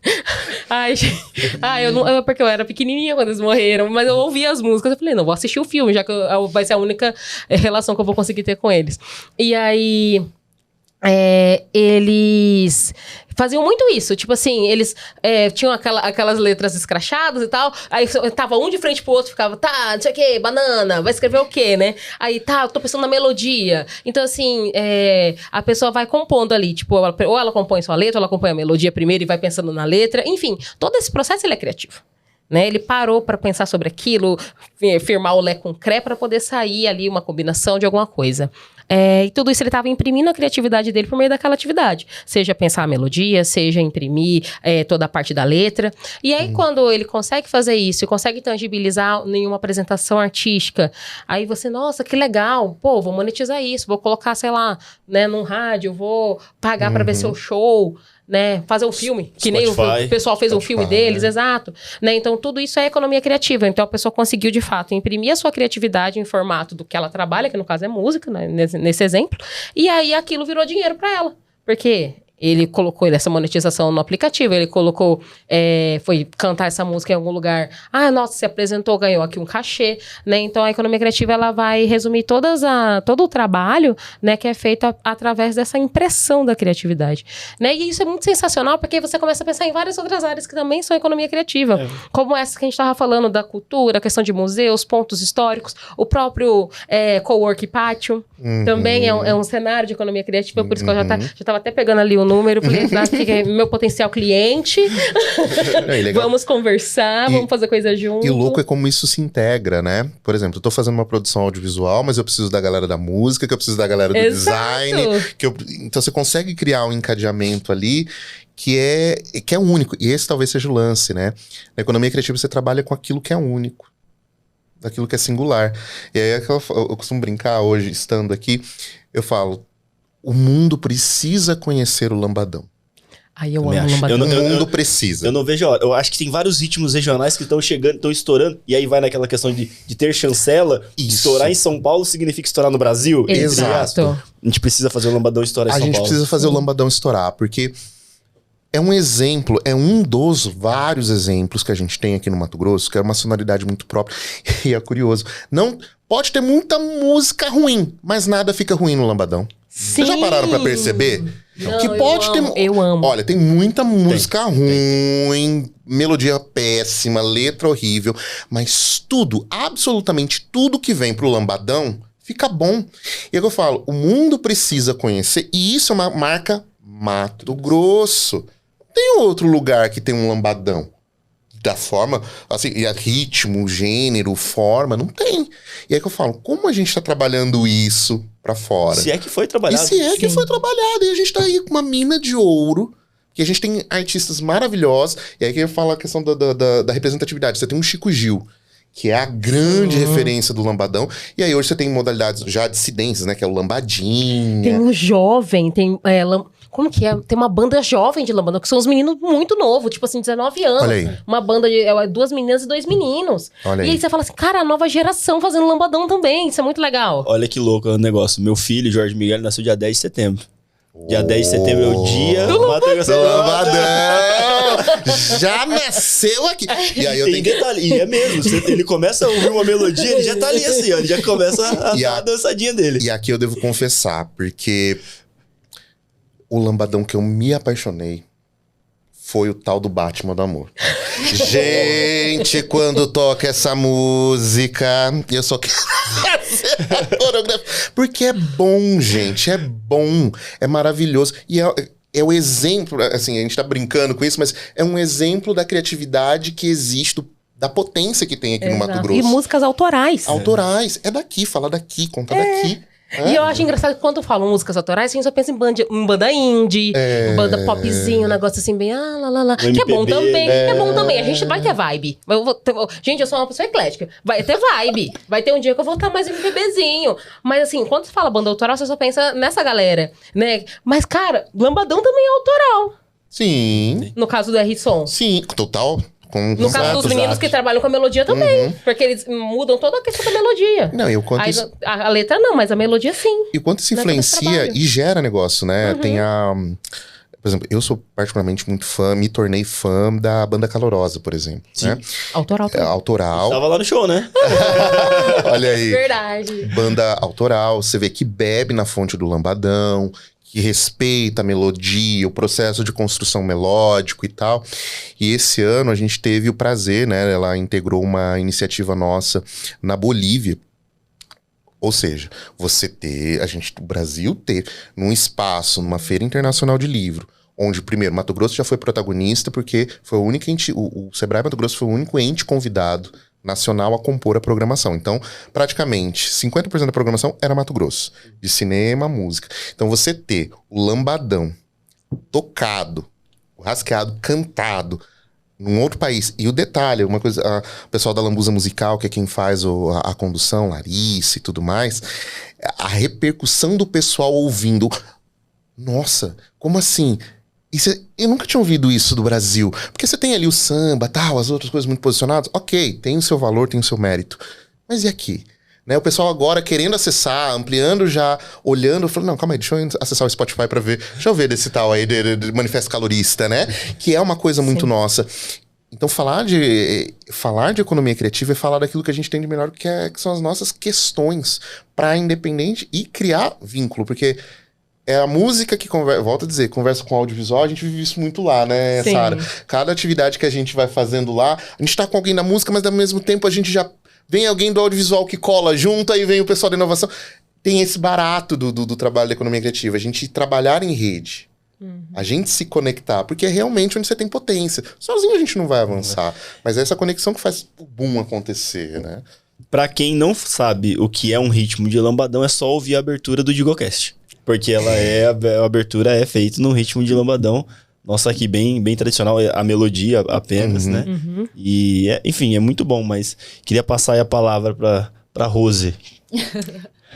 Felipe, Você ouve lambadão, Rose? Olha, gente, eu ainda tô acostumando com lambadão. Olha só, temos que converter ela, gente. Vocês sabem. Olha, você tem um minuto para a palavra do lambadão. Gente, uma hora... Ande com Sara. Ande com Sara. Eu fui convertido por Sara. O quê? Sara falou assim, você vai ter que ouvir a R-Som. Eu me lembro até hoje. Ela fazendo uma curadoria. Aí tá, né? A gente vai ouvindo. Você tem que ouvir o Batman do Amor. Aí um outro colega. O Batman do Amor uma vez veio descendo e falou... É o quê? Desde então, eu me tornei um defensor do Batman. Vamos propagar o lambadão. Sim, vamos propagar o lambadão. Nossa missão. É a nossa missão. Legal. E voltado para a cultura que você falou bastante, Felipe, como que como você falou, muitas pessoas nem sabem que se trata de economia criativa. Como que é o trabalho que vocês fazem com essas pessoas, principalmente você que é, né, o nível Mato Grosso, como que você faz esse trabalho com essas pessoas que desenvolvem essa economia criativa? O primeiro passo pra gente, ali no Sebrae, quando a gente tá falando num nível mais estadual, é justamente a gente entender o perfil regional de cada um desses lugares. Dentro da metodologia que a gente trabalha, que é uma coisa que é uma crença muito do Sebrae Mato Grosso, a gente não cria nada de cima para baixo, a gente constrói essa agenda de desenvolvimento com essas pessoas. Então a gente parte muito da escuta. Primeiro passo é a escuta. Da escuta a gente constrói a agenda. Da agenda a gente entrega a solução e da solução a gente vai encaminhando. A gente vai construindo esse caminho. Então, por isso eu volto a dizer, não tem uma solução pronta. Aí é que eu falo, é o nosso grande desafio, meu, Sara e dos outros interlocutores que a gente tem no Estado. É diferente de outras modalidades que você pode oferecer uma ação e que vai funcionar para todo mundo, nem sempre. A gente tem graus de maturidade diferentes, a gente tem formas diferentes. Vou dar um exemplo claro aqui. A gente está fazendo um trabalho agora na região de Confresa. Isso é um spoiler, hein? Isso é um spoiler, hein? Vai ser no Tech. Esse é um spoiler. A gente está construindo, desenvolvendo nesse momento, até ali a nossa celebração, acho que vai já ter alguns resultados. Que é um corredor criativo, onde a gente está olhando muito para a memória ancestral dos povos indígenas ali. Então aí a gente está falando de produção de moda, a gente está falando de artesanato. Nossa, mas produção indígena é tudo igual. Não é.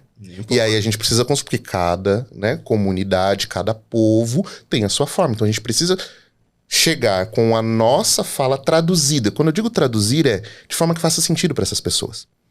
Então essa é uma ação na região de Confresa, por exemplo. Cáceres, a gente já está trabalhando com uma linha que vai começar agora, também é um spoiler, de 2025, de 2025, que é uma linha que a gente está chamando de corredor afro-chiquitano. Você tem uma Vila Bela da Santíssima Trindade, que é a nossa mini África, mas você tem a comunidade chiquitana, né, que são indígenas daqui que passaram por uma série de apagamentos e tudo mais, e que tem um potencial incrível também no artesanato, na música, dialogam muito com a Bolívia, que é vizinha. Nossa, Felipe, mas a gente tá falando nos dois trabalhando com comunidades indígenas. Não é a mesma coisa? Não é. Todos vão trabalhar com economia criativa, mas a gente vai respeitar o tempo, o movimento, a ideia e o conceito, e principalmente aquilo que as pessoas querem para ela. Aqui na Baixada Cuiabana, a Sara tem feito um trabalho que é incrível e a gente vem fazendo o que é. Sara tem muito disso. Ela chega, ela vai, constrói a agenda com o pessoal, né? E aí vai lá, já chega depois assim, ó, vamos ter esse curso aqui, porque nasceu da cabeça da Sara do Felipe? Não. Nasceu de uma necessidade de uma demanda local. E aí um ponto que é muito importante, não é só chegar e entregar. Como é que a gente depois constrói essa autonomia, que é um outro ponto que a gente preza muito nas nossas atividades. O Sebrae, ele é a gente fala, o nosso S é serviço, é servir. Nós estamos a servir. Só que a gente não cria uma dependência. A gente precisa criar autonomia nessas pessoas, e a gente só cria autonomia nos grupos, nos coletivos. Trabalho com comunidade, tu sabe como é também na inovação, né? Como é que a gente cria essa autonomia desses grupos? A ponto de, eu brinco que é a analogia da criança que vai andar de bicicleta, né? Às vezes tu tá ali andando com tua filhinha, né? Tá segurando ali, ela tá com a rodinha na bicicleta, você tá segurando o banquinho porque ela é insante segura.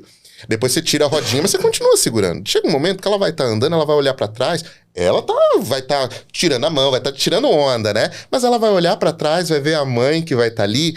Então ela sente segurança, mas ela está indo. O nosso papel no Sebrae é muito isso. É dar esses encaminhamentos, ou oferecer esses encaminhamentos para cada território, para cada grupo criativo. Porque artesanato é uma forma de articulação, audiovisual é uma outra forma de articulação, música é uma outra forma de articulação.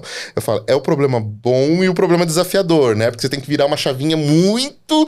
Você tá falando de música e do nada você tem que virar audiovisual, que é uma outra realidade, uma outra dinâmica de mercado. São duas faces da mesma moeda da oportunidade e desafio. Da ali, oportunidade e desafio. Só que quando a gente faz, e é uma coisa que a gente insiste muito, de construir essa agenda com a comunidade, é onde realmente a gente tem resultados significativos.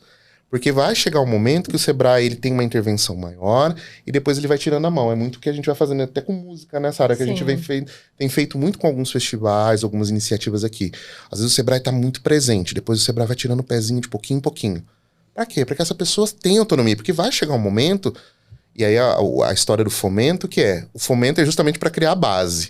Criamos a base, avança. Você tem que buscar outros caminhos, né? Você tem que buscar outros horizontes, porque a gente tem uma outra galera chegando que a gente também precisa abraçar, né? Então é muito nessa perspectiva de ouvir, criar agenda, entregar soluções, construir essa autonomia, mas sair no sentido de continua crescendo aí, segue aí, mas tá com dor, tá com alguma coisa? Olha pra cá que a gente olha também, né? Você sabe, é muito louco, né? Que eu fico pensando, a gente... que vem da parte de inovação, a gente gerou aquele modelinho mental né? Aquele modelo de negócio mental, assim, de é repetível e escalável. Sempre, pra tudo. E aí, quando a gente tá falando com vocês que vivem na economia criativa, analisam esse mercado, trabalham com esse mercado, é uma lógica realmente oposta. Você trabalha com o customizado, você parte do princípio que aquilo é o customizado. Por mais que a gente esteja falando de games. Exato. Que bebe da fonte de tecnologia. Total. Mas a necessidade de um cliente não é a mesma do outro. Às vezes. E aí, Às vezes pode ser que a gente junta todo mundo num evento, faz uma coisa coletiva. Mas tem muitas coisas que são específicas. muito E vão pro específico. personalizado. Exato. E aí eu lembro o caso do... Eu esqueci o nome do fundador agora, mas ele fez um game pra contar a parte da fauna e flora, ensinar a parte de fauna e flora da Amazônia. Uau. Então, a criança, de maneira lúdica, num game, consegue entender os desafios por fases de game, de que, olha, o que é fauna, o que é flora, a interação entre elas, e você vai entendendo por que não pode, por exemplo, desmatar, por que você tem que preservar, etc. Então, assim, ele aplicou alguns modelos dentro do negócio dele de startupeiro, só que ele tá totalmente dentro da economia criativa. Então tem uma intersecção. E aí eu queria, né, entender de vocês esse desafio. Porque é, mais uma vez na minha visão, um desafio. Porque às vezes a cabeça de um cara tá girando de um jeito, numa frequência, e vocês aí tem que... não dá agora pra estar nessa frequência. Porque eu estou falando, sei lá, com uma pessoa que tem um processo que vai ser mais devagar, é mais demorado para aquela produção. Como que é isso, assim, no dia a dia de vocês? Não dá uma loucurinha, assim? Não? Terapia tá em dia e tal, assim? Não, cada dia assim. A gente nunca fez tanto sentido aquela frase do burrinho do Shrek, né? Quando tudo isso acabar, eu vou precisar de terapia. Olha meu olho tremendo, né? É muito isso. Mas trabalho muito também nosso, meu e Sara, e Sara vai poder dizer isso até com mais propriedade, porque tá mais na ponta hoje do que eu estou. É a nossa função de mediar. Acho que esse também é o pulo do gato. A gente precisa equilibrar essas frequências, né? E aí a gente tem um exemplo tácito aí. A gente tem as redeiras de Várzea Grande aqui, da TC Arte. Alô, meninas, vocês são, ó, incríveis. Beijo, beijo. As meninas, por exemplo, ela vem de uma produção artesanal muito simbólica, significativa. Não é um processo escalável, que precisa ser escalável. Mas você tem ali um pessoal de moda que já tá olhando, não, mas calma aí, dá pra gente fazer essa aplicação aqui, nesse formato, mas que pela moda eu posso escalar alguns produtos, eu posso fazer uma ampliação, mas eu não necessariamente eu preciso fazer isso com toda a produção artesanal. Exato. Então você tem esses caminhos possíveis. E o nosso Meio termo no final do dia. meio termo. E assim, talvez o papel muito do Sebrae é encontrar esses meios termos dentro daquilo que as pessoas gostariam de desenvolver. É o caso do game, né? Ele é um produto único. Mas eu posso, em tese, eu posso escalar dependendo de for. Eu posso colocar ali numa Apple Steam Store e da vida. tal, no Steam da vida e tocar o barco e beleza. Mas eu também posso ter, de repente, aquela produção artesanal, muito simbólica, que é pouco e ter valor agregado. Você sabe que tem os meninos do chapéu de mago aqui, né? Que fazem... Não é pra ser escalável. Na realidade, a lógica deles é jogos de tabuleiro. E ponto. Aqui, juntou 4, 5 pessoas aqui, contando com o Kaique que tá aqui na produção. É nós 5 que vamos jogar. Isso não escala. Cara, e é maravilhoso, porque você tá criando uma experiência diferente. Sacou? E isso tem valor agregado. Isso não deixa de ser economia criativa. Então a gente pode... Tudo vai depender do setor e vai depender do processo. Por exemplo, Sara tava com o pessoal da Univag lá na A Univag aí, Sara. né? A Univag na minha vida, Na sua vida. gente. Não foi na Rio 2C? Sim. No Rio 2C, por exemplo. A gente faz condição. Foi muito olhando pra isso, não foi? 14 Olhando essas pessoas possibilidades na Univag. de mercado, de escalar também. Né? Exatamente.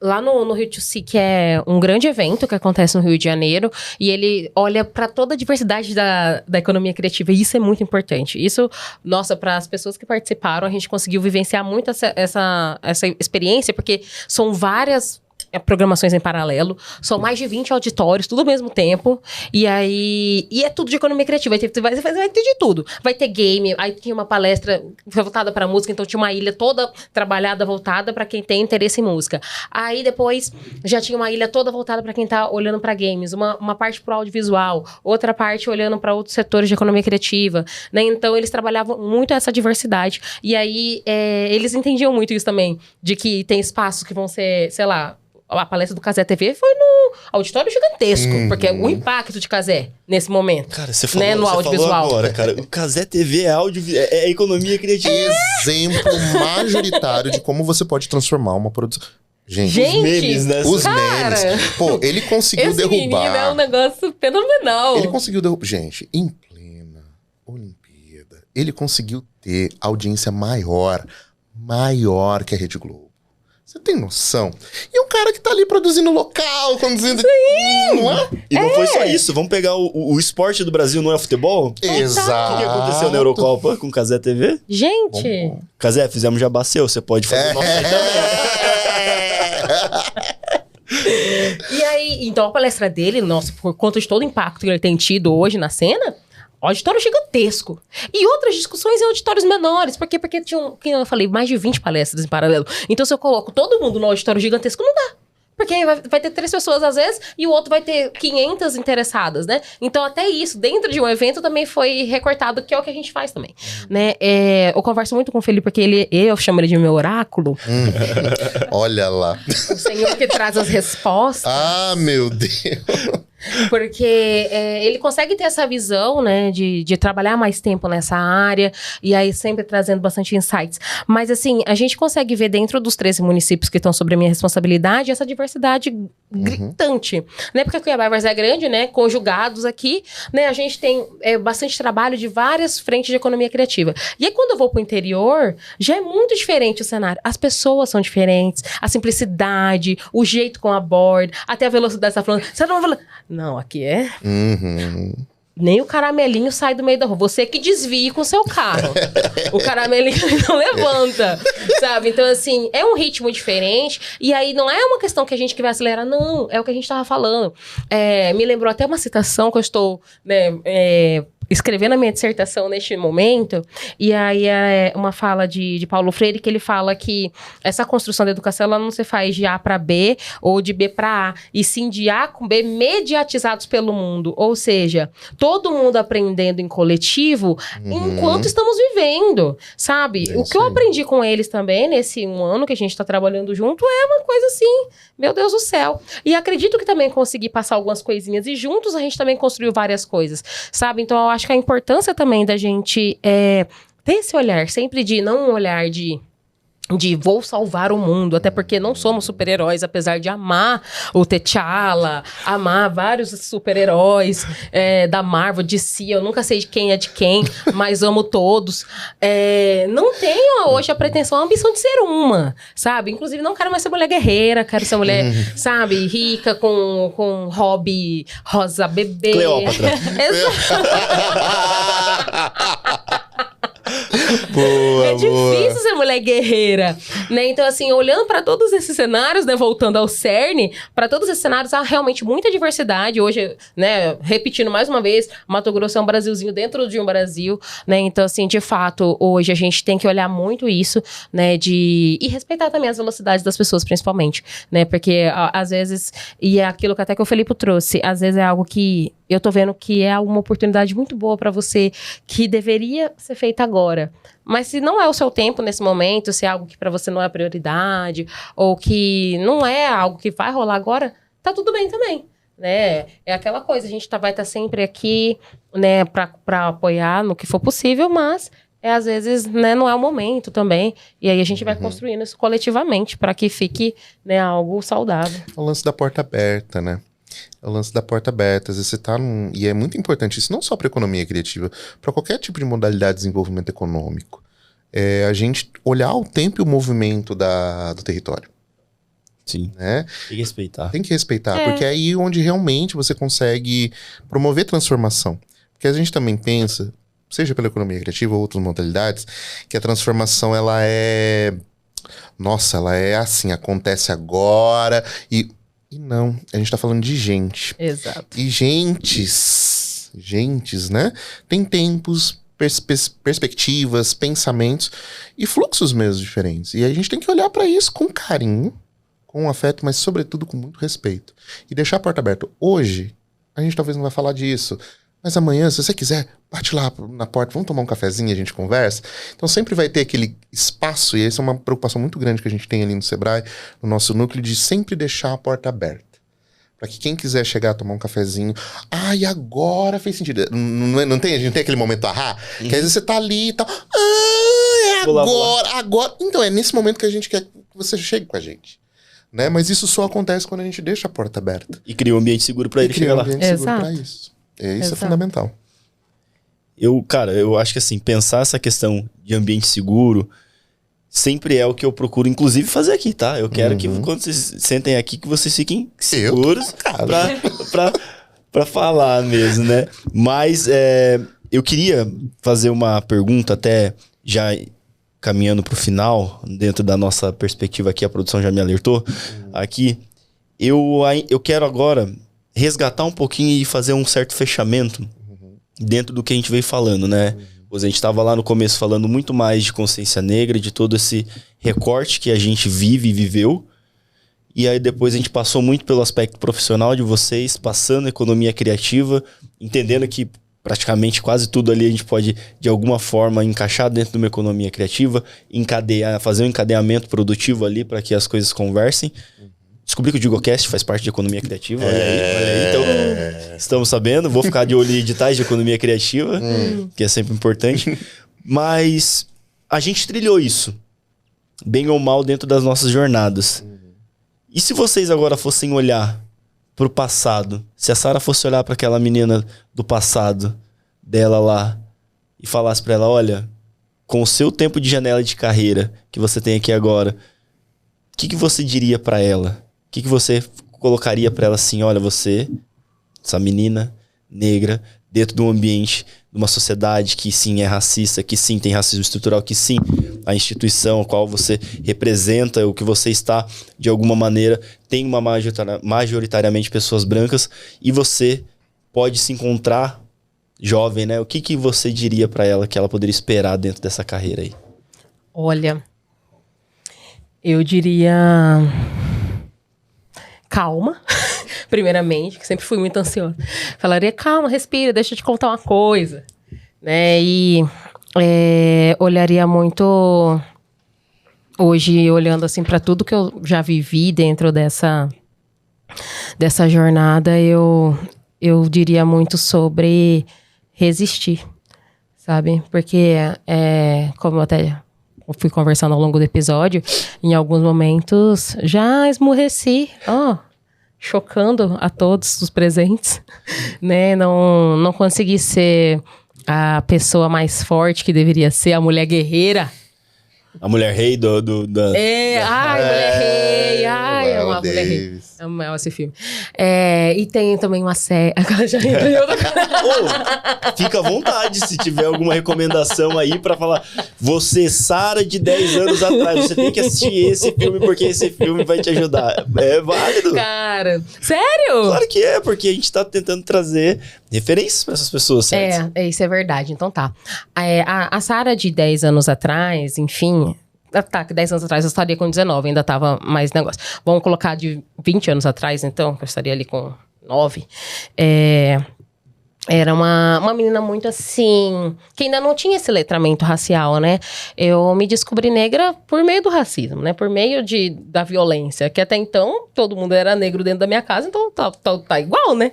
E aí quando você vai para um ambiente externo e isso é diferente, então eu diria muito essa questão, né? Eu vou falar diretamente para mim, que eu acho que eu me sinto mais à vontade dessa forma, tá? Oi, Sara, tudo bem?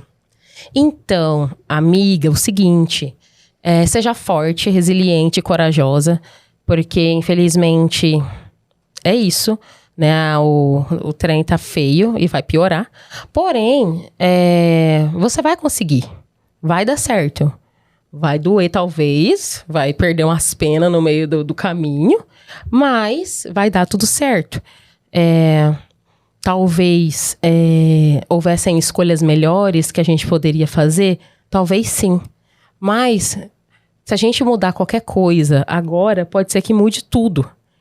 Então, você consegue. Só acredite nisso. Eu diria isso. Basicamente, você criou uma parte aí das linhas temporais da série do Loki. Né? Que muda uma coisinha e já vai mudando tudo ali. É verdade. Eu acho que foi subconscientemente que eu pensei nisso, Você é então. impactada?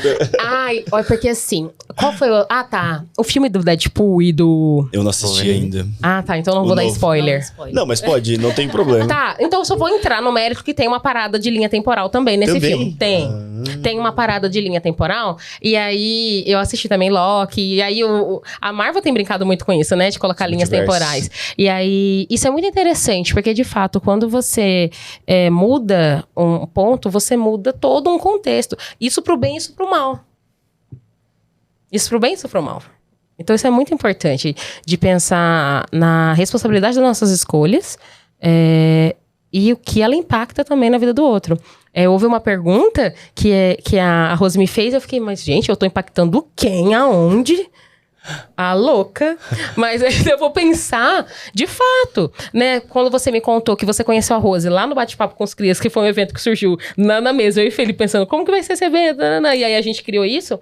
Eu já conheci também outras pessoas. Teve uma moça que ela não era fotógrafa, e aí ela foi nesse evento, ela tava querendo fazer essa transição de carreira. E aí, ali naquele evento, naquela dinâmica que a Débora fez de você fazer um pequeno pitch e ir conversando com os colegas, ela conversou com uma pessoa que conhecia alguém que ia fazer um ensaio de grávida, e aí a indicou e ela fez o primeiro ensaio, o primeiro cliente dela, por conta daquele evento. Né? Então, assim, a importância... Então, quando eu encontrei ela num outro contexto, acho que a gente tava no estúdio de tatuagem, ela me reconheceu. Eu não, né, aquela me reconheceu, parece que eu sou uma famosa, né? Mas é porque eu tava apresentando o evento. E ela, você é a moça do Sebrae, não sei o quê. Eu falei, era eu sim. E aí ela me contou essa história e eu fiquei, cara, que bacana. Ela falou assim, depois disso, essa pessoa que fez o ensaio comigo me indicou pra outra pessoa, que me indicou pra outra pessoa. E aí ela foi criando a rede de clientes dela, né? Vocês também se conheceram nisso. Eu acho que se a gente for parar pra pensar e conversar com todo mundo que tava no evento, talvez tenham outras histórias também escondidas, sabe? E aí a importância também dessa escolha, que a gente tava atolado, um monte de coisa pra fazer, fazer ou não fazer o evento, eis a questão, e a gente tomou a decisão de fazer, e olha o tanto de gente que foi impactado por isso, né? Então, assim, eu fico muito feliz, né, de saber que tá tudo isso acontecendo, e diria isso pra Sara também, né, que, tipo, vai dar certo, mas a gente não pode deixar de sofrer o que a gente sofreu. Porque, infelizmente, todos os percalços que eu passei, todas as coisas que eu passei, elas fazem de mim quem eu sou hoje. Então, se eu não tivesse sofrido tudo que eu sofri e fazer tudo que eu fiz, talvez hoje eu fosse uma pessoa completamente diferente. E aí, quem eu seria? Na linha do tempo lá, Fica aí o questionamento. Fica o questionamento. Pode ser que eu possa ser uma milionária? Pode ser. Mas pode ser que não. Então não vou correr o risco. Herdeira, pode ser, né? Mas também não vamos fritar todos os miolos pensando nisso, porque, né, é um negócio que a gente não consegue ter resposta, né? Ai, eu amo fazer várias conjecturas, depois assim, cheguei aonde? Lugar nenhum. E aí Fanfiqueira. Aí fico só eu. Aí fico só eu e o pensamento, tipo, tá, por que a gente tava pensando sobre isso? Aonde que a gente queria chegar com esse pensamento?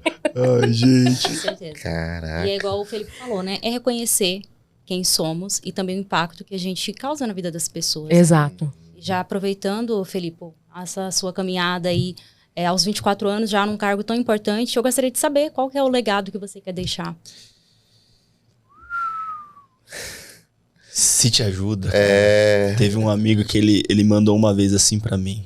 Ele falou, cara, eu quero sempre pensar, eu quero sempre saber o que as pessoas vão dizer de mim quando eu morrer. Isso é forte. E tem cada uma. Eu falo, gente, não é por nada. Enquanto ele pensa na resposta dele, tô dando tempo pra ele pensar ali.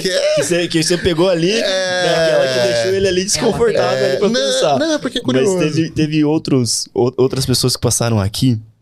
E eles, assim, sempre trazem um conhecimento, assim, desses que é tipo da pessoa. E se você não tiver essa oportunidade de ter essa escutativa, de ter esse papo, você nunca vai descobrir aquilo que a pessoa pensa.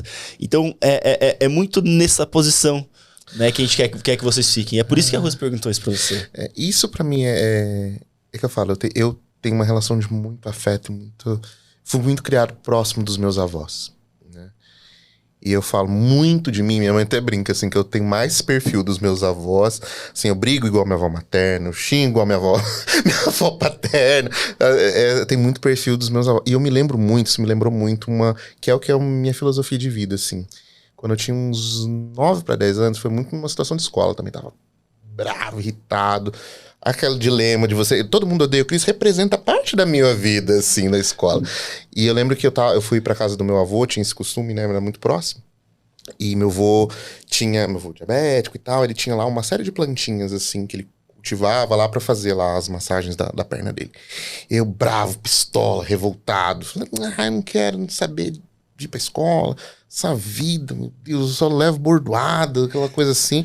Tava naquela frustração, pistola com 9 anos de idade. Aí eu me lembro, meu avô, na sua sabedoria mineira, na tranquilidade, ele falou isso pra mim e nunca mais eu esqueci.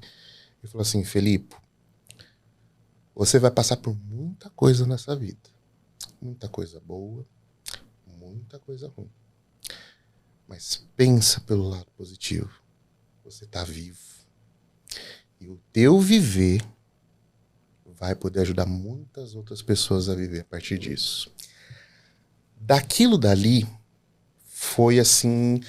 Tudo que eu tinha, assim, pra mim, aquilo se tornou realmente meu mantra de vida. Então, tudo que eu faço, pra tudo que eu vou, a minha única perspectiva, o meu único pensamento é o que eu posso deixar de bom do que eu tenho, do que eu sou, que eu só consigo ser eu mesmo. E que vai me ajudar a viver, porque isso me faz viver, mas que vai contribuir com a vida do outro. É a única coisa que eu quero da vida. Assim, eu sempre falo isso muito pros meus irmãos. Tenho um irmão de 30, um irmão de 17. Minha mãe resolveu ter um filho em cada década. Um filho dos anos 80, dos anos 90, do meu irmão mais novo de 2007. E é o que eu sempre falo muito pra eles, assim, né? A gente tem que viver a vida da gente, a história da gente, porque só a gente pode escrever a nossa história. É só a gente pode viver. Cada um encontra a sua busca. A minha busca, o meu significado de vida é trocar, partilhar. É isso que eu quero pra minha vida. Não fico olhando pra riqueza, as coisas não são coisas que me brilham o olho. Me brilha o olho quando eu tô, de repente, num lugar onde eu tô, como aqui, onde eu tô conseguindo celebrar com os meus, onde eu tô trocando com os meus, e eu saio daqui abastecido. Então quer dizer que alguma coisa dessa jornada ficou. Eu tô levando, mas eu também tô deixando. Eu acho que eu diria que talvez o meu legado na vida é o que, talvez não quando eu morrer, mas para além daquilo, ó, passou um negão aqui. Esse negão fez tal coisa. Foi massa. Sabe? Isso para mim já vai me deixar muito feliz. Bom demais. Rose, temos um episódio. Temos um episódio, né? O que você achou? Fantástico, gente. Muito bom. Muito aprendizado, né? Como você falou, é muito bom estar perto dos nossos, que são pessoas que entendem o que passamos, entendem bastante sobre a nossa trajetória, ainda que seja individual e diferente, né? Cada um aqui tem uma vivência diferente. Mas foi, assim, transformador, enriquecedor. Na mesma forma. Eu sempre falo que, pra mim, é uma consultoria que eu tenho com vocês. Porque eu posso sentar aqui e, literalmente, perguntar as coisas que eu tenho dúvida e vocês vão me dar uma consultoria de graça. Olha aí. Olha aqui. É muito bom. Tá certo. Eu fico muito feliz, realmente, porque é essa brincadeira da consultoria, mas foi uma partilha muito boa. Você partilhou, Rose partilhou, Sara partilhou com a gente, comigo, com vocês. Então, isso é muito bom. Então, eu fico muito feliz, como eu disse, estou realizado de ter podido ser veículo para um momento como esse. Isso, para mim, é o que vai ficar, acima de tudo, de um certo legado, né? E o bom é que vai estar gravado para a posteridade. A gente vai poder revisitar e olhar isso aqui, fazer cortes e tudo mais. Então, muito obrigado, Felipe, por ter aceitado o convite de imediato. Aceitou vir aqui. Sara, não tem nem o que dizer. Obrigado demais. A gente vai ainda fazer outros trampos juntos, porque Vivian sempre faz questão de unir a gente de alguma maneira. Né? Rose, esse foi o primeiro, você como minha anfitriã, junto comigo, com o anfitrião. A gente vai pensar também em novas iniciativas aí. Tem temática, essa mulher que é potência maravilhosa, também. ela é maravilhosa. E para toda a nossa audiência que ficou com a gente aí, bateu esse papo, ouviu esse papo conosco aqui, com o Felipe, com o Sara, com o Rose, comigo, agradeço de verdade vocês. Agradeço também Sicredi mais uma vez por estar conosco, acreditar dentro do nosso projeto e oportunizar que a gente traga pessoas tão massa como foi Sara, como foi Felipe, para bater esse papo aqui. Vivian, eu só tô bonito porque você tá me vestindo, então muito obrigado ao Espaço Afro MT. Não se esqueçam, mais uma vez, curta, compartilhe, se inscrevam, comentem, manda para todo mundo esse conteúdo, porque a gente vai fazer isso porque foi um papo muito massa, então vamos gerar realmente, fazer esse conteúdo chegar a mais pessoas, porque vai fortalecer o nosso canal e também esse tipo de conteúdo que a gente quer, de fato, disseminar e reforçar tudo que a gente já trouxe aqui. Lá no Spotify, lembre-se, classifica a gente com 5 estrelas, porque isso vai fortalecer muito o nosso canal. Obrigado, Digoresters, obrigado a todos que ficaram conosco e até a próxima, daqui 15 dias tem mais. Tchau, tchau.